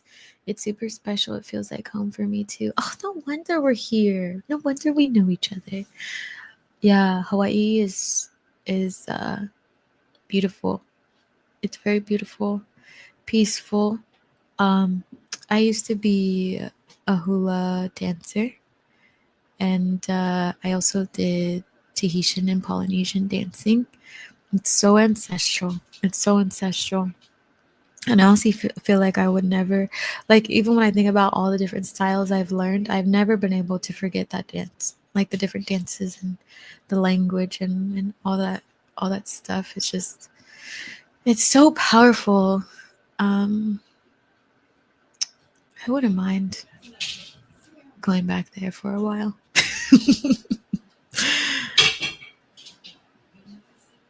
Babe is tap dancing outside the door. When he gets excited, he's like, I make sweet potato and apple pies during that time. Oh my goodness. I want some. Give me some. Give me. Do you make your apple pies and sweet potato pies? Would you say you make it sweet tasting, or are you more of like a nutmeggy, cinnamony kind of vibe, a clovey kind of person? Like, what's your flavor profile? I can eat apple pie because the apples are baked. Yeah, if I can't eat apples raw, do you make my mouth itch? Make my mouth itch. I don't know. I share it with my son. Wait, what? Let me go back. Wait, are you talking about your birthday? I'm slow. You are still lit about it, but you've got to be right. What the colonials did to the tribes was horrific. Yeah. Yeah. And I was just really fucking like, I still clearly, like, I don't, like, our people have been through enough. That's all I will say. And so I will always be an advocate, but it's also very heavily ingrained in me ancestrally. And so seeing big corporations like taint it, because in that hotel, even where they had the Palo Santo, it's a big hotel in Vegas. And I'm like, this is like hundreds of thousands of people that now think it's okay to have Palo Santo in, body wash and shampoo and all these things. And I like just like wanted to. And I think, where did I see it? No, maybe it was like sandalwood. It was something else. It was another person who I was like not expecting. I think it was like Hearth and Hand Joanna Gaines. Maybe it was them, or maybe it was someone else. Might have been near them. They're pretty good about being ethical, but usually we do cake and singing day of. Yum! What kind of cake? Special dinner of choice. A little less about me and more about him since he was born. Oh, that's cute. What kind of cake? Do you have a specific cake? Do you make your cake? Holiday elf. Oh yeah, it's all me. My family literally joke about me that I am elf. I'm buzzing full of happiness. I also love maple syrup, and that's why they make fun of me for that too. And one of my favorite things to eat when I was younger, even though it was so bad for me, was Pop-Tarts. So anytime I see that, and spaghetti is one of my favorite things to eat. Every time I saw that, I was like, oh my goodness. Oh my goodness. And I am always singing and doing weird shit all the time and just being really grateful and happy. That's why I irritate people sometimes. Because I'm like, today we're going to be happy. What's your favorite thing to do for fun? Ooh, good question. Everybody answer this too. I don't know if I have one thing. I feel like it depends on my mood, but if I could pick one, it would be to travel. I love to travel. That has always been like a part of me. There's something in the energy. Even if I take like a day trip somewhere, like I just feel like myself again. Traveling to new places, traveling to a new mountain, going hiking, traveling on a boat. Sometimes I get seasick. Yeah, just experiencing new things, new cultures. Like I'm really big on cultures and living life to its fullest and seeing stuff. Like I love the world and I love energy and I love being able to meet people. So anytime that I can do that, that's not like an orchestrated like party or something like that, it really just, yeah, I don't know what it is. Like if I had to choose one thing, that is what I would do. I also love like sleeping. I was just thinking the other day about, I don't know why this keeps coming up. Like, I would totally go on a date where I could take a nap. And I was like, you know what would actually be a good gauge of energy is taking a nap. Taking a nap with someone, because you can always tell if you feel safe with them if you're able to like take a nap. And sometimes, in the past, people are like, "Oh, am I boring you?" No, I feel safe in your energy, so I'm just gonna fall asleep. Let's go back someday. How cool would that be? Oh my goodness, that'd be so fun. Like now. Like now. Yeah, I love it there. I love it there. I love the food. I love the culture. I mean, I don't know if all of you do this. Feel free to let me know in the chat, but I also love to travel and like submerge myself into cultures. Like, I'm not big on doing a lot of the touristy things, so like when I do go to the islands and stuff like that, like I like stay away from touristy stuff, or like stay in a house somewhere where I can be with other people, be with other people who are living normally so that I can like be in the culture, um and connect and stuff like that, rather than staying in always hotels. I mean, sometimes you don't really have a choice, and don't get me wrong, hotels are also nice, but so is a flat. you know I've done hula dance. My family is from Fiji. Oh, fun. My best friend's family is from Fiji. So my cousin got me a a hula skirt, and I did when I was a kid. It's so amazing. I loved it. My mom was just she's like, talking about how it was showing up in the lineage and that kind of stuff. And I always had fun. I had a really great hula teacher. When I did, our group was called Navehine e Olo Hula Hui. And they were very, very amazing, very patient, hard on us, hard on us. It's very hard. um, but they all competed as well in Hawaii. And so she would have a lot of the leaves and stuff freshly shipped to us so we could all sit together and, braid our skirts. Like, she was big on like making it traditional and how things would be made, and the way the ancestors did it. So like we would order our stuff like months in advance, and then we'd get our banana leaves and we'd pull them out of the water and like all this stuff. And she was showing us how to knot them, and we would sit there for like 3 days just like braiding our skirts, and doing all of that, and getting our tops ready and getting our flowers right, and all this stuff. It was a lot of fun. I'm glad that you like it. It's a really beautiful celebration of heritage. I bake with my aunt during the holidays so many pies and cookies that we can feed a neighborhood. It's the best part. I love it. I love going out and feeding. And when I make extra stuff, I usually go around and deliver to people on the streets as well. Deliver what I can. I'm growing pumpkins. Oh my gosh, I love growing pumpkins. The vines are so fucking prickly. So she can make the pies this year. Yay! Even though my favorite is French silk. Ooh. Yeah, growing pumpkins is fun. They grow fast. They grow super fast. I grew pumpkins one year and I was so lit about it. I was so excited. But then I would like always run into that vine, and then I was like, I'm not lit. Like, I was like, I feel offended. You hurt me. I hurt myself on the plant. I was immature. Yes, he was born on my birthday. That's so cute. Strawberry shortcake. Yum. Balanced. Ooh, nutmeg, vanilla, brown sugar vibes. I like that. When people don't use nutmeg, I'm not sure why they make it. I love nutmeg. It's also good for prosperity. My favorite thing is dancing. I do love dancing. I love dancing.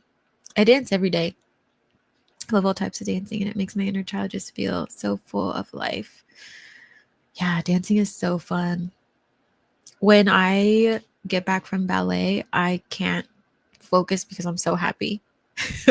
Same thing from pole dancing. Pole dancing, like after I do pole, I'm like, oh, I'm gonna shift for the whole world. I'm like, I'm getting into this energy. But then ballet, it's like I'm gonna leap and I'm gonna jump and I'm gonna like be the best ballet dancer. There's like different personalities, so I totally get that. I totally get that. Yeah. I love travel too. I call myself a nomad. I even sleep in different rooms in whatever home I'm in because it's me too. Because I don't like staying in one place for too long. I love creative hobbies too, sing, draw, play. Yeah, I'm the same way. I'm the same way. You can have like a home base, but then like you like switch it up. I don't like to stay in one place too long either. um, I just have never been that way. Hi, Juanita. You can relax. Um, I'd love to go now. Definitely. I used to be very touristy, but I find myself connecting with tribal things more now. We stayed in Airbnbs too. I'd love to go back with where I'm at in life. Yeah, you should definitely go. Should definitely go. Yes, being able to sleep around people checks a secure box, right?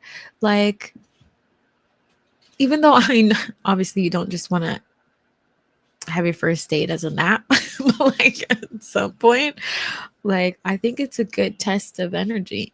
I think it's a good test of energy. And what more fun than to like lay down with a big old blanket and just have your conversations and drift off to sleep. Like I'm such a like talk and drift off to sleep or listen to someone talk and drift off to sleep. Like I've always loved that. I don't know why, but if I'm with someone and their energy is like not grounded and I'm awake for too long, I'm like, oh no, this isn't gonna work.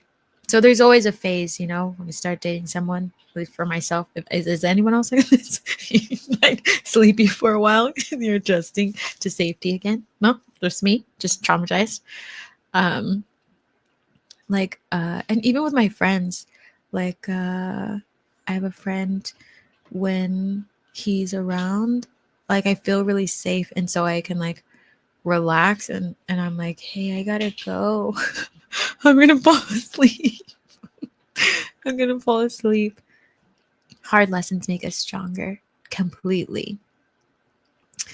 I love learning dances for fun and to see what it's like. Hula, for example. I think I learned the basics. I did that with tap dance too. I've never done tap, but I've always wanted to try. I feel like I'd be really good at it. I feel like my feet got a little tappy tap in them. Hula dancing is amazing.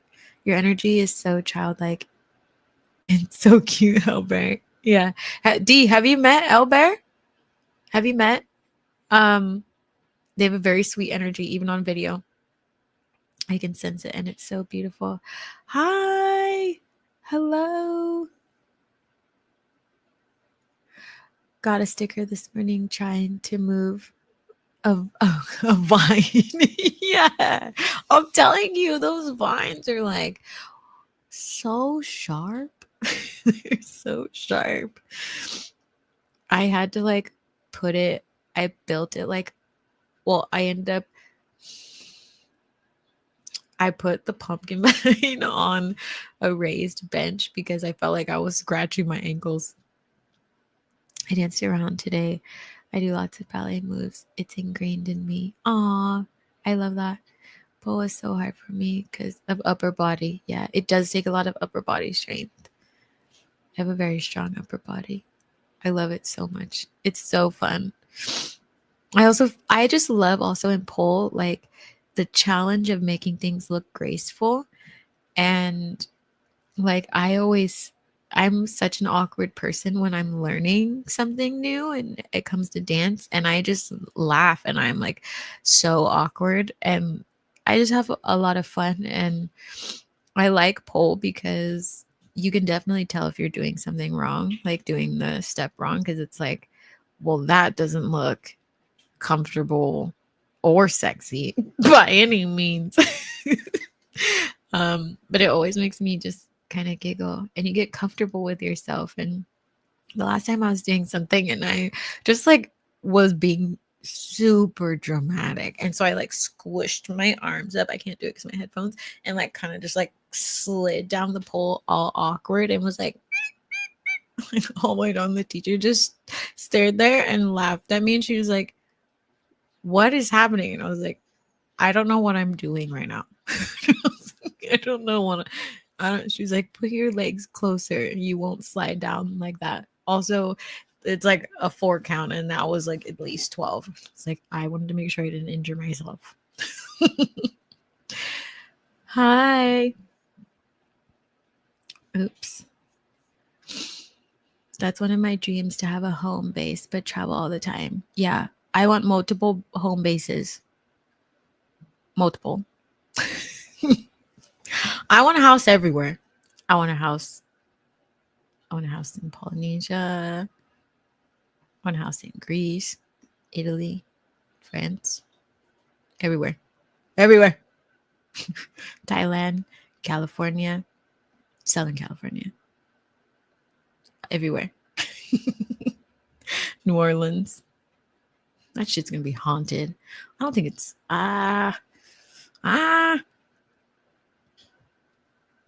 haunted houses in New Orleans. Everything is haunted there. And I love it so much, but also it's like kind of creepy. I love that too.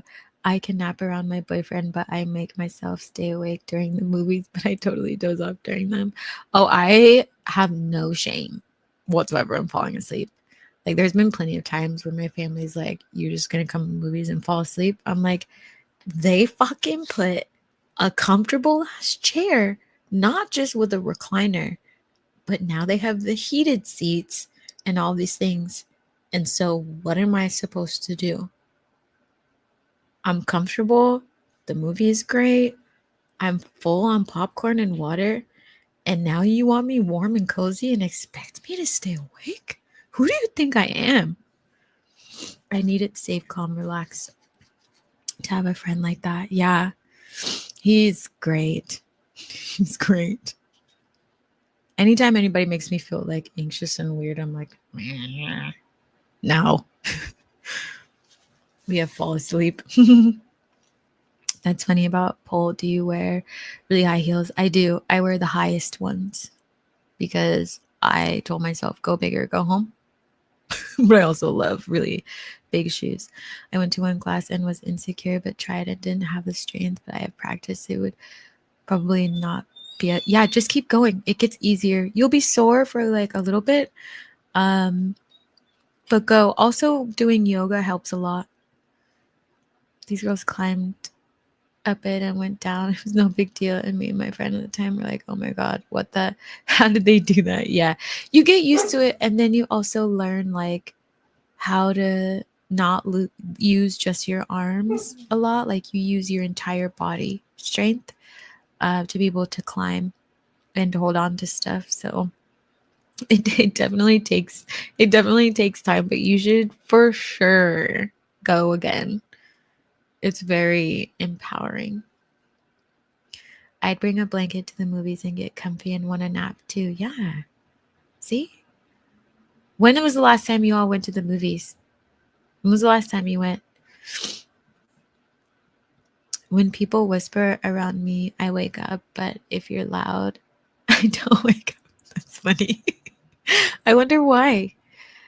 Uh Maybe you're just tuning into that energy a little bit more. I'm a very light sleeper unless I'm with someone that makes me feel safe. It's a trauma thing. Because I was always in bad places. And so it's like, it's very hard. I will get the sleep that I need and I will hit deep sleep. But for the most part, it's like always, like sleeping with one eye open, but sleeping with ears open and not fully being able to rest. But when I'm around people I feel safe with or in a safe place, I can crash the F out. And that usually happens too when I'm traveling. Like, Like some people have trouble sleeping. I need to take these off. They're hurting my ears. Oh my gosh, my eyes look naked. Like some people have trouble sleeping when they get into hotels, but I don't really have that issue. I don't know what's called. I'm ass backwards, I feel like. I have slept through earthquakes. Oh, apparently. LOL. I think I saw 28 years later and then was really disappointed, but I had fun with 28 days later? Or do you mean years? Maybe I don't know. I don't know what 28 years later. Is it a spin-off of 28 days later? I had fun with my boyfriend still. That's funny. I'm gonna try and see a movie this week. Friday the 13th. Ooh, June for my nephew's birthday. We all went to see the live action How to Train Your Dragon. Oh, cute. Do you like the movies? I think it's 28 years later. It's like the third movie in the series and wish they wouldn't have made it. Okay. Yeah, I loved 28 Days Later. And I remember watching a little bit of whatever the second one was. And I was like, no, thank you. No, thank you. You've ruined it. But I feel like we've also kind of talked about like my preferences with like stories and sequels and prequels are before. I haven't even eaten any of my popcorn really. I'm surprised I like 28 Days Later because I don't care about zombies. They did a good job. Oh, Cillian Murphy. I know. When I watched that movie, I was like, oh, hey, husband.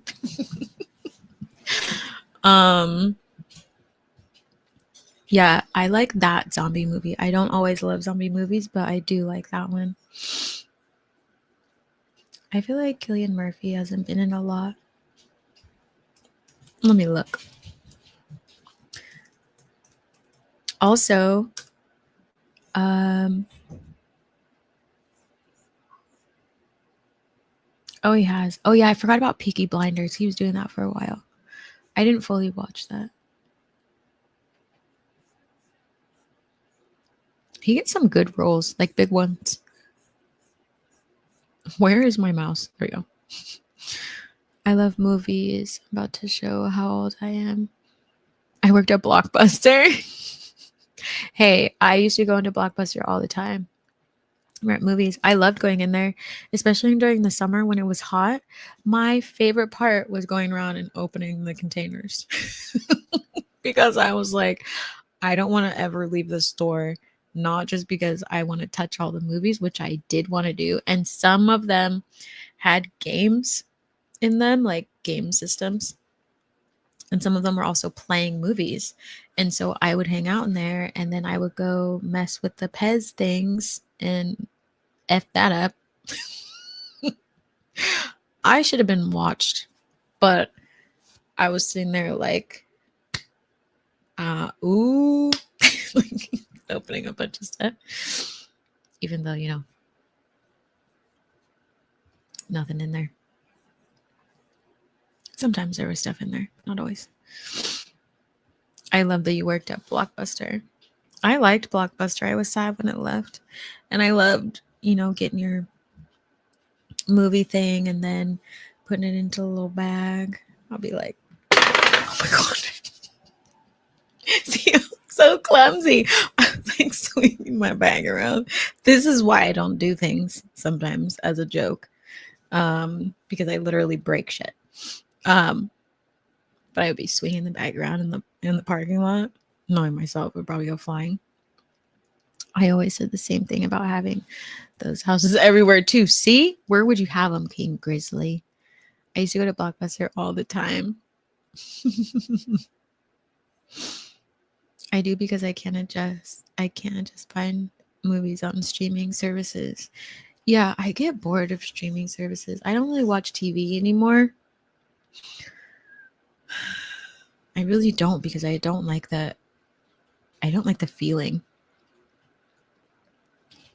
Yeah, it was a whole experience, right? A whole ass experience. What the fuck is Babe doing out there? He's like a bumper car. Yeah, it was the shit. It was close to my house at the time and was a fun experience. Like every time I can remember, I used to play the games, I think, or at least remember there were games. So fun. Yeah, it's like it was a whole experience. You know, you walk in the first. Sometimes there were double doors, twice, depending on which one you went to, or sometimes there was just one double door. You just go in. Sometimes if it was late, they'd be locking the doors. Lock you inside like me. I'm like 5'2". No one can see me because the things were higher than me. Then I'd be like, hey, I'm actually still in the store.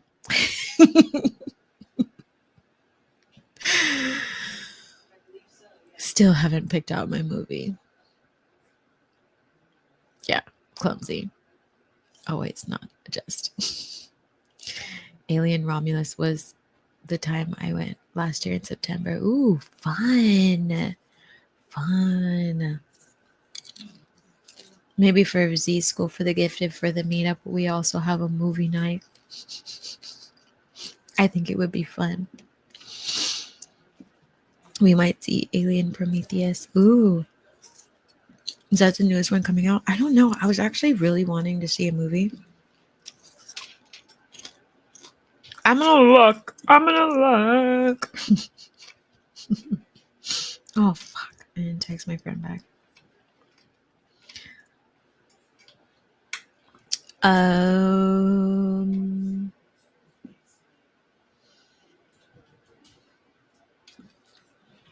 A movie night would be fun. See? Yes. You can rent games from there. Mm-hmm. Mm-hmm. 5'2" is a great height. We just can't reach the top shelves. Are you also 5'2"? Yeah, I'm the type to be climbing shelves or like climbing onto counters to get to the thing. I'm very agile. I don't know if it would be on here yet. Probably not. I don't see it yet.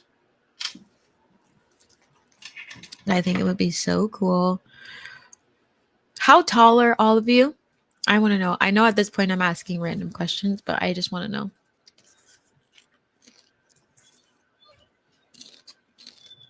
Babe. He loves people. Anytime there's people, he's like, I love you. It finally cooled down to 80 degrees. I might take a little walk. Look at you go. Do it. Do it. Do it. I'm a vampire. I can leave when the sun goes down. My sister's like that. When she would, one year she took us to this outdoor concert. It was in Marysville. It gets fucking hot. It's like 115 degrees outside. She like can't do the heat. She's a vampire as well.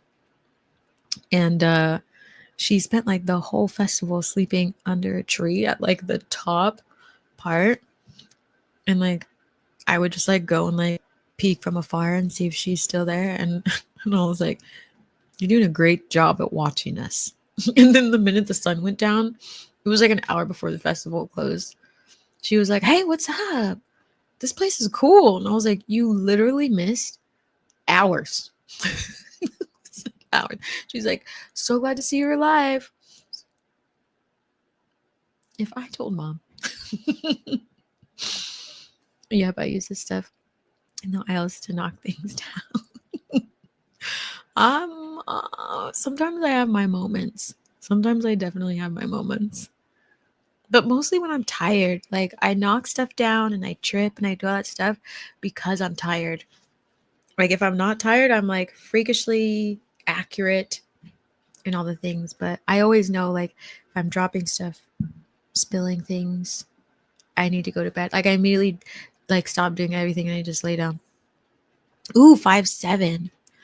6 foot. Hey, you're tall. Movie night.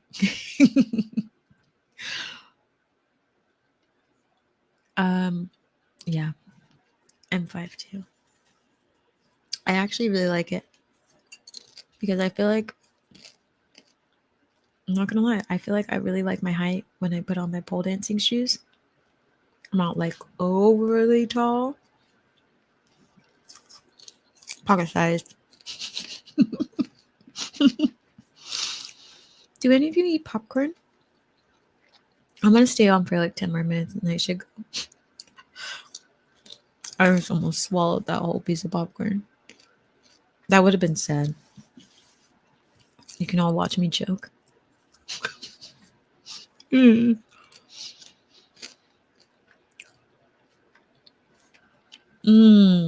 Alien Earth. Okay, wait. Who are your favorite actors that you have a crush on? Anybody have a crush on anybody? We kind of talked about this on one of the lives. Or closest to your type. Shawnee already told us all their types.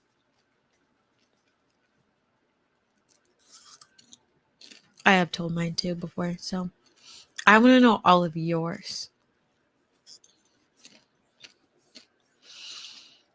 Movie night would be dope, right? Like, I love movie nights. I'm such an outdoor person.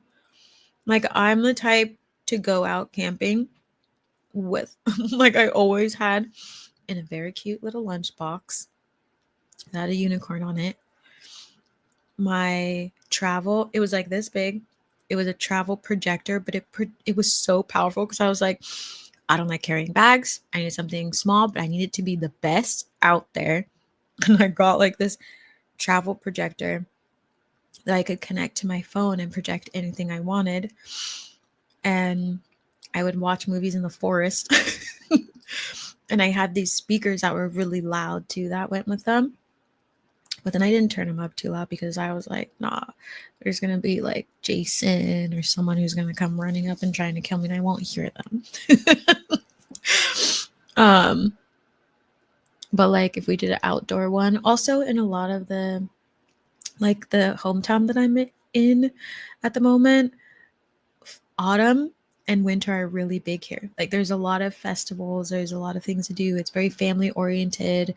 Like they block off streets and have block parties and they'll project movies. Like they'll like like a bunch of houses will just like project movies and everyone can go watch, or they can like put up their chairs and all. And it's always fun because like where they do it downtown, it's like Victorian houses. So it looks very witchy. It's very fun. There's little kiddos running around and food trucks will show to like help out. So I love it. I feel like if we had a fun movie night like that, right? I had popcorn with nutrition. Oh my gosh, popcorn with nutritional yeast. Anthony was just talking about that yesterday or day before yesterday. It's so good. It's so freaking good. One time I got obsessed with popcorn and nutritional yeast to the point where I burned my mouth. It was so bad. It was so bad. It was so bad. I was like, more nutritional yeast. I had an addiction. I broke it since then. Oh yeah, that's cool about Alien Earth. Does anyone? Yes. Yes. Yes. I'm going to put them in case anybody needs a link. Anybody need a link? The only reason why I know him is because of Peter Pan. Because of Peter Pan. Ooh, Johnny Depp. Like which version of Johnny Depp? Like where's all the rum gone, Johnny Depp? Or like different type of... Oh, Adam Driver. Johnny Depp is goated. I loved Angelina Jolie. She used to be my female celeb crush. I love Angelina Jolie too. But I've always really liked Sandra Bullock, not in a crush way, but they just like have successfully stayed out of dramatic news, and people don't really pay attention to them, but they do a lot of great movies, but stay out of really shitty news. Like, does anybody notice? Like, I'm literally like, You know, they never have bad news, but no one notices that because they're too busy worried about the other people who have bad news. And I'm like, I love SpongeBob. Yeah, yeah. See, there's Ethany. Oops. Please excuse my gurgles. Yes. Or no, that's not what that says. That's how I found him too, because of Peter Pan. I fell in love as a kid, lol. And I love Captain Jack Sparrow, Johnny Depp. That's so funny. Those are very similar vibes. But yeah, the Peter Pan. Signed up for class pass. Yay! I'm so excited. Who else is coming? We're going over mediumship. How about Alien of His a show? Unfortunately, season 1 just started. I kind of don't know if it's going to be good now. Oh, so funny. That's wild. I haven't heard anybody talk about Jeremy Sumter in forever, but literally because of Peter Pan. That's the only way I would. What else have they been in? I don't think I've seen any of the other movies.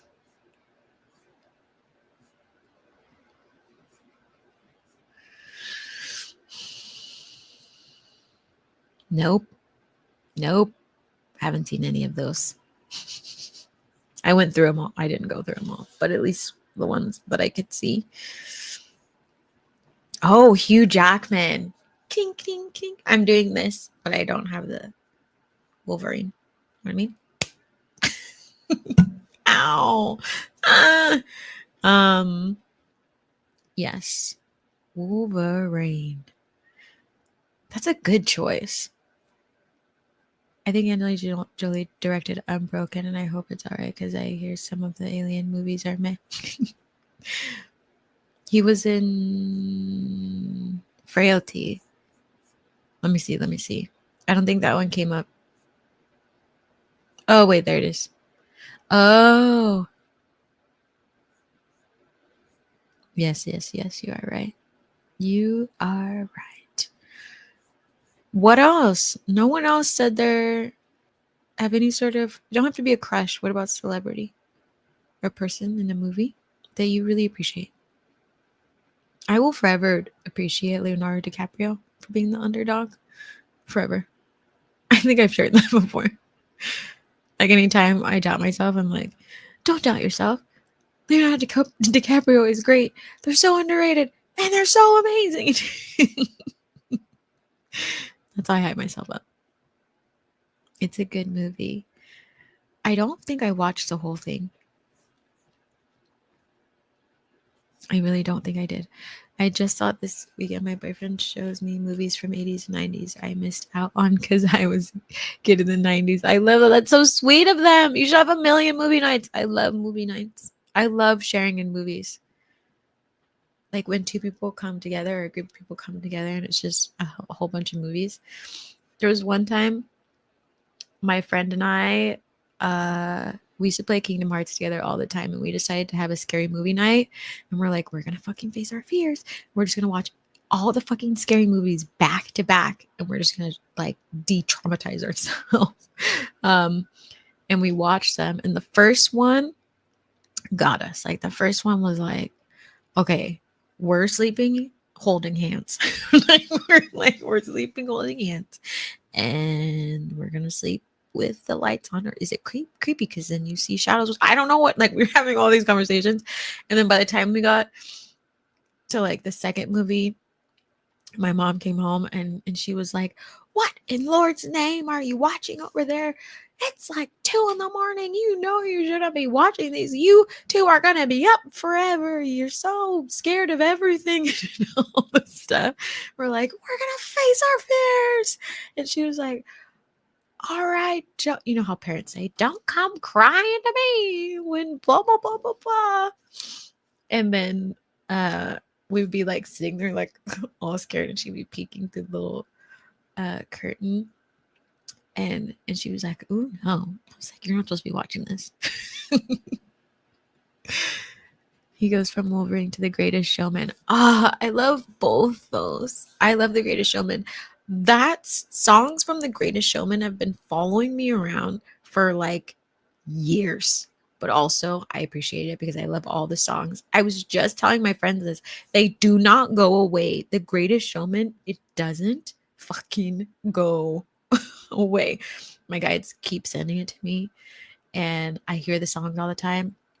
And then one time I thought, okay, I'm going to turn one of the songs into my ringtone as an alarm so that when I wake up, I'll listen to it and then it'll play all the way to the end. Because usually, if a song is stuck in your head, you have to play it to the end so then you can finish it. Didn't fucking work. And then I was like, no more Greatest Showman. And then it would pop up on my phone. I was like, no more Greatest Showman.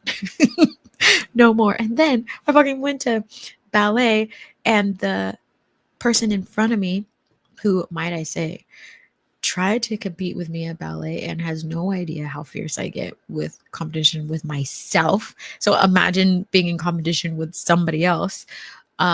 Looked just like Zendaya from The Greatest Showman. And I was like, you gotta be fucking. And then I kept hearing The Greatest Showman after that. But that person, never compare yourself. But we would always like at the end, like you have to stay in certain uh poses until they tell you, even if the music stops. And I'm really fucking strong because I run marathons and all these things. And she was like wobbling and doing all this stuff. And I just told myself, I was like, clench your butt. Z, you fucking got this. And I just stood there because I knew she was staring at me through the mirror in the front, or she was in the front and I was like kind of off to the side right behind her. And I stood there the whole fucking time. The whole time the teacher was done walking around. And I was like, not one shake, Z, not one shake. And then she turns around, she like whips her head around and she like glares at me. And I was like, just smile. That was a long story. I'm just going to overshare.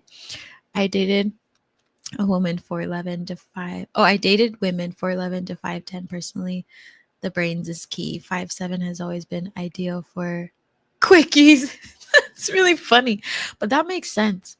One of my friends in Charlotte was always like, he had a foot thing.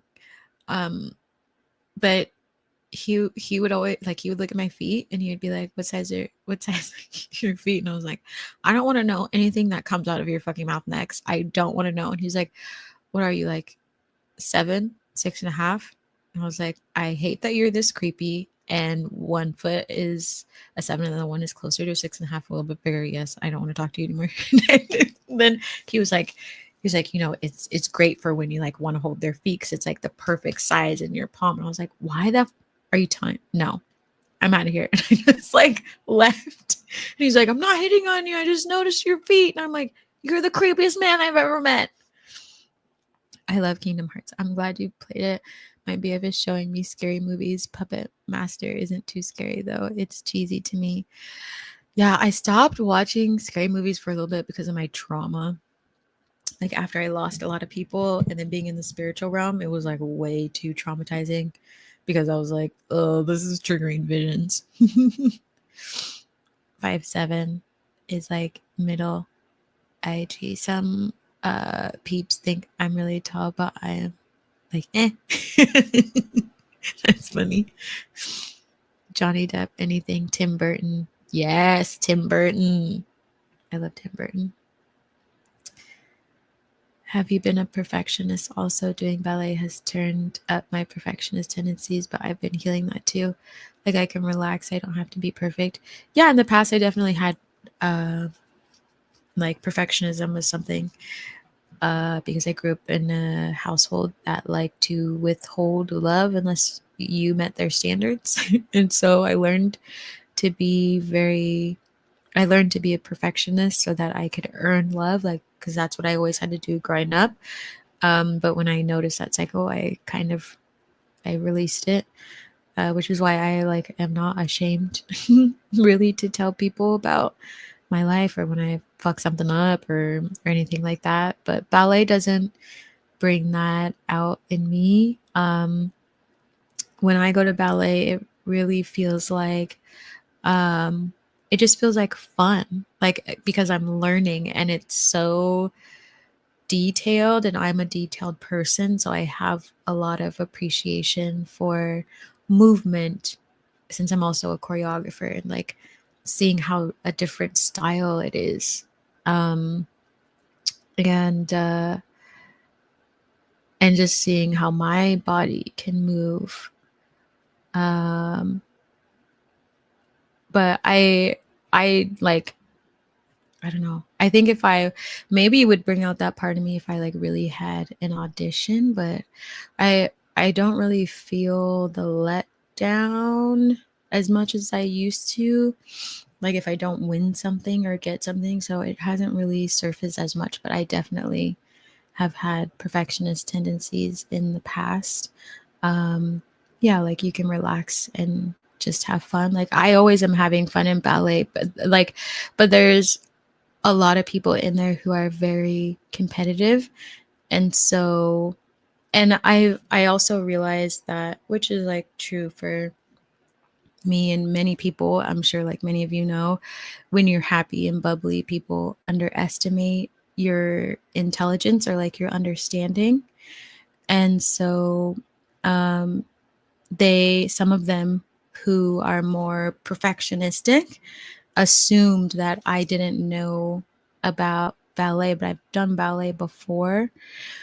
And and so they would like say things like, "Oh, like blah blah blah," and then I would just look at them and just like keep going, because I was like, not only did you not ask for my permission, you're just assuming that I'm stupid because I'm happy. Like a lot of them are very like traditional ballet and snooty.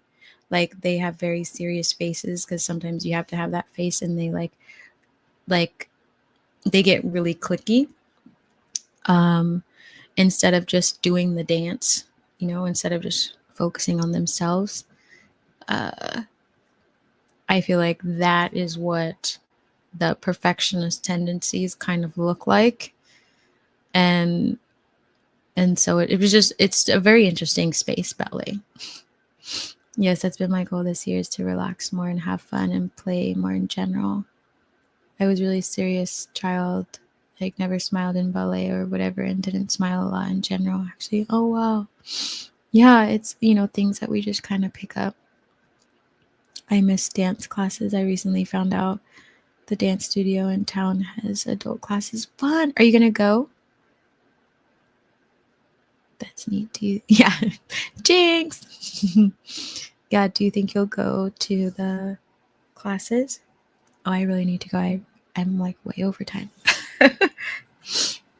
um I love ballet. I love dance in general, but yeah. Does anybody, I know we didn't really talk about spirituality, but does anybody have questions or whatnot about anything before I think I'm gonna get going in like a minute or two? It was nice chatting. I'll see y'all tomorrow. Yeah. Bedtime, everybody. Thanks so much for being here. I can't wait to see you tomorrow at Z School for the Gifted. We are going over mediumship. As I mentioned, the link is going to be in the description. And also don't forget to read The Mango Men and Other Manifestations in Substack so that you can be entered into class on Friday for the art of love and magnetism. And it's going to be a lot of fun. Make sure you vote on the article. I will talk to you all soon, and I cannot wait. I'm planning on it when I get some money. I did dance team. So fun. So fun. You are manifesting it all, Erin. You're manifesting it all. I can't wait to see what you do next. Okay, good night, everybody. Talk to you later.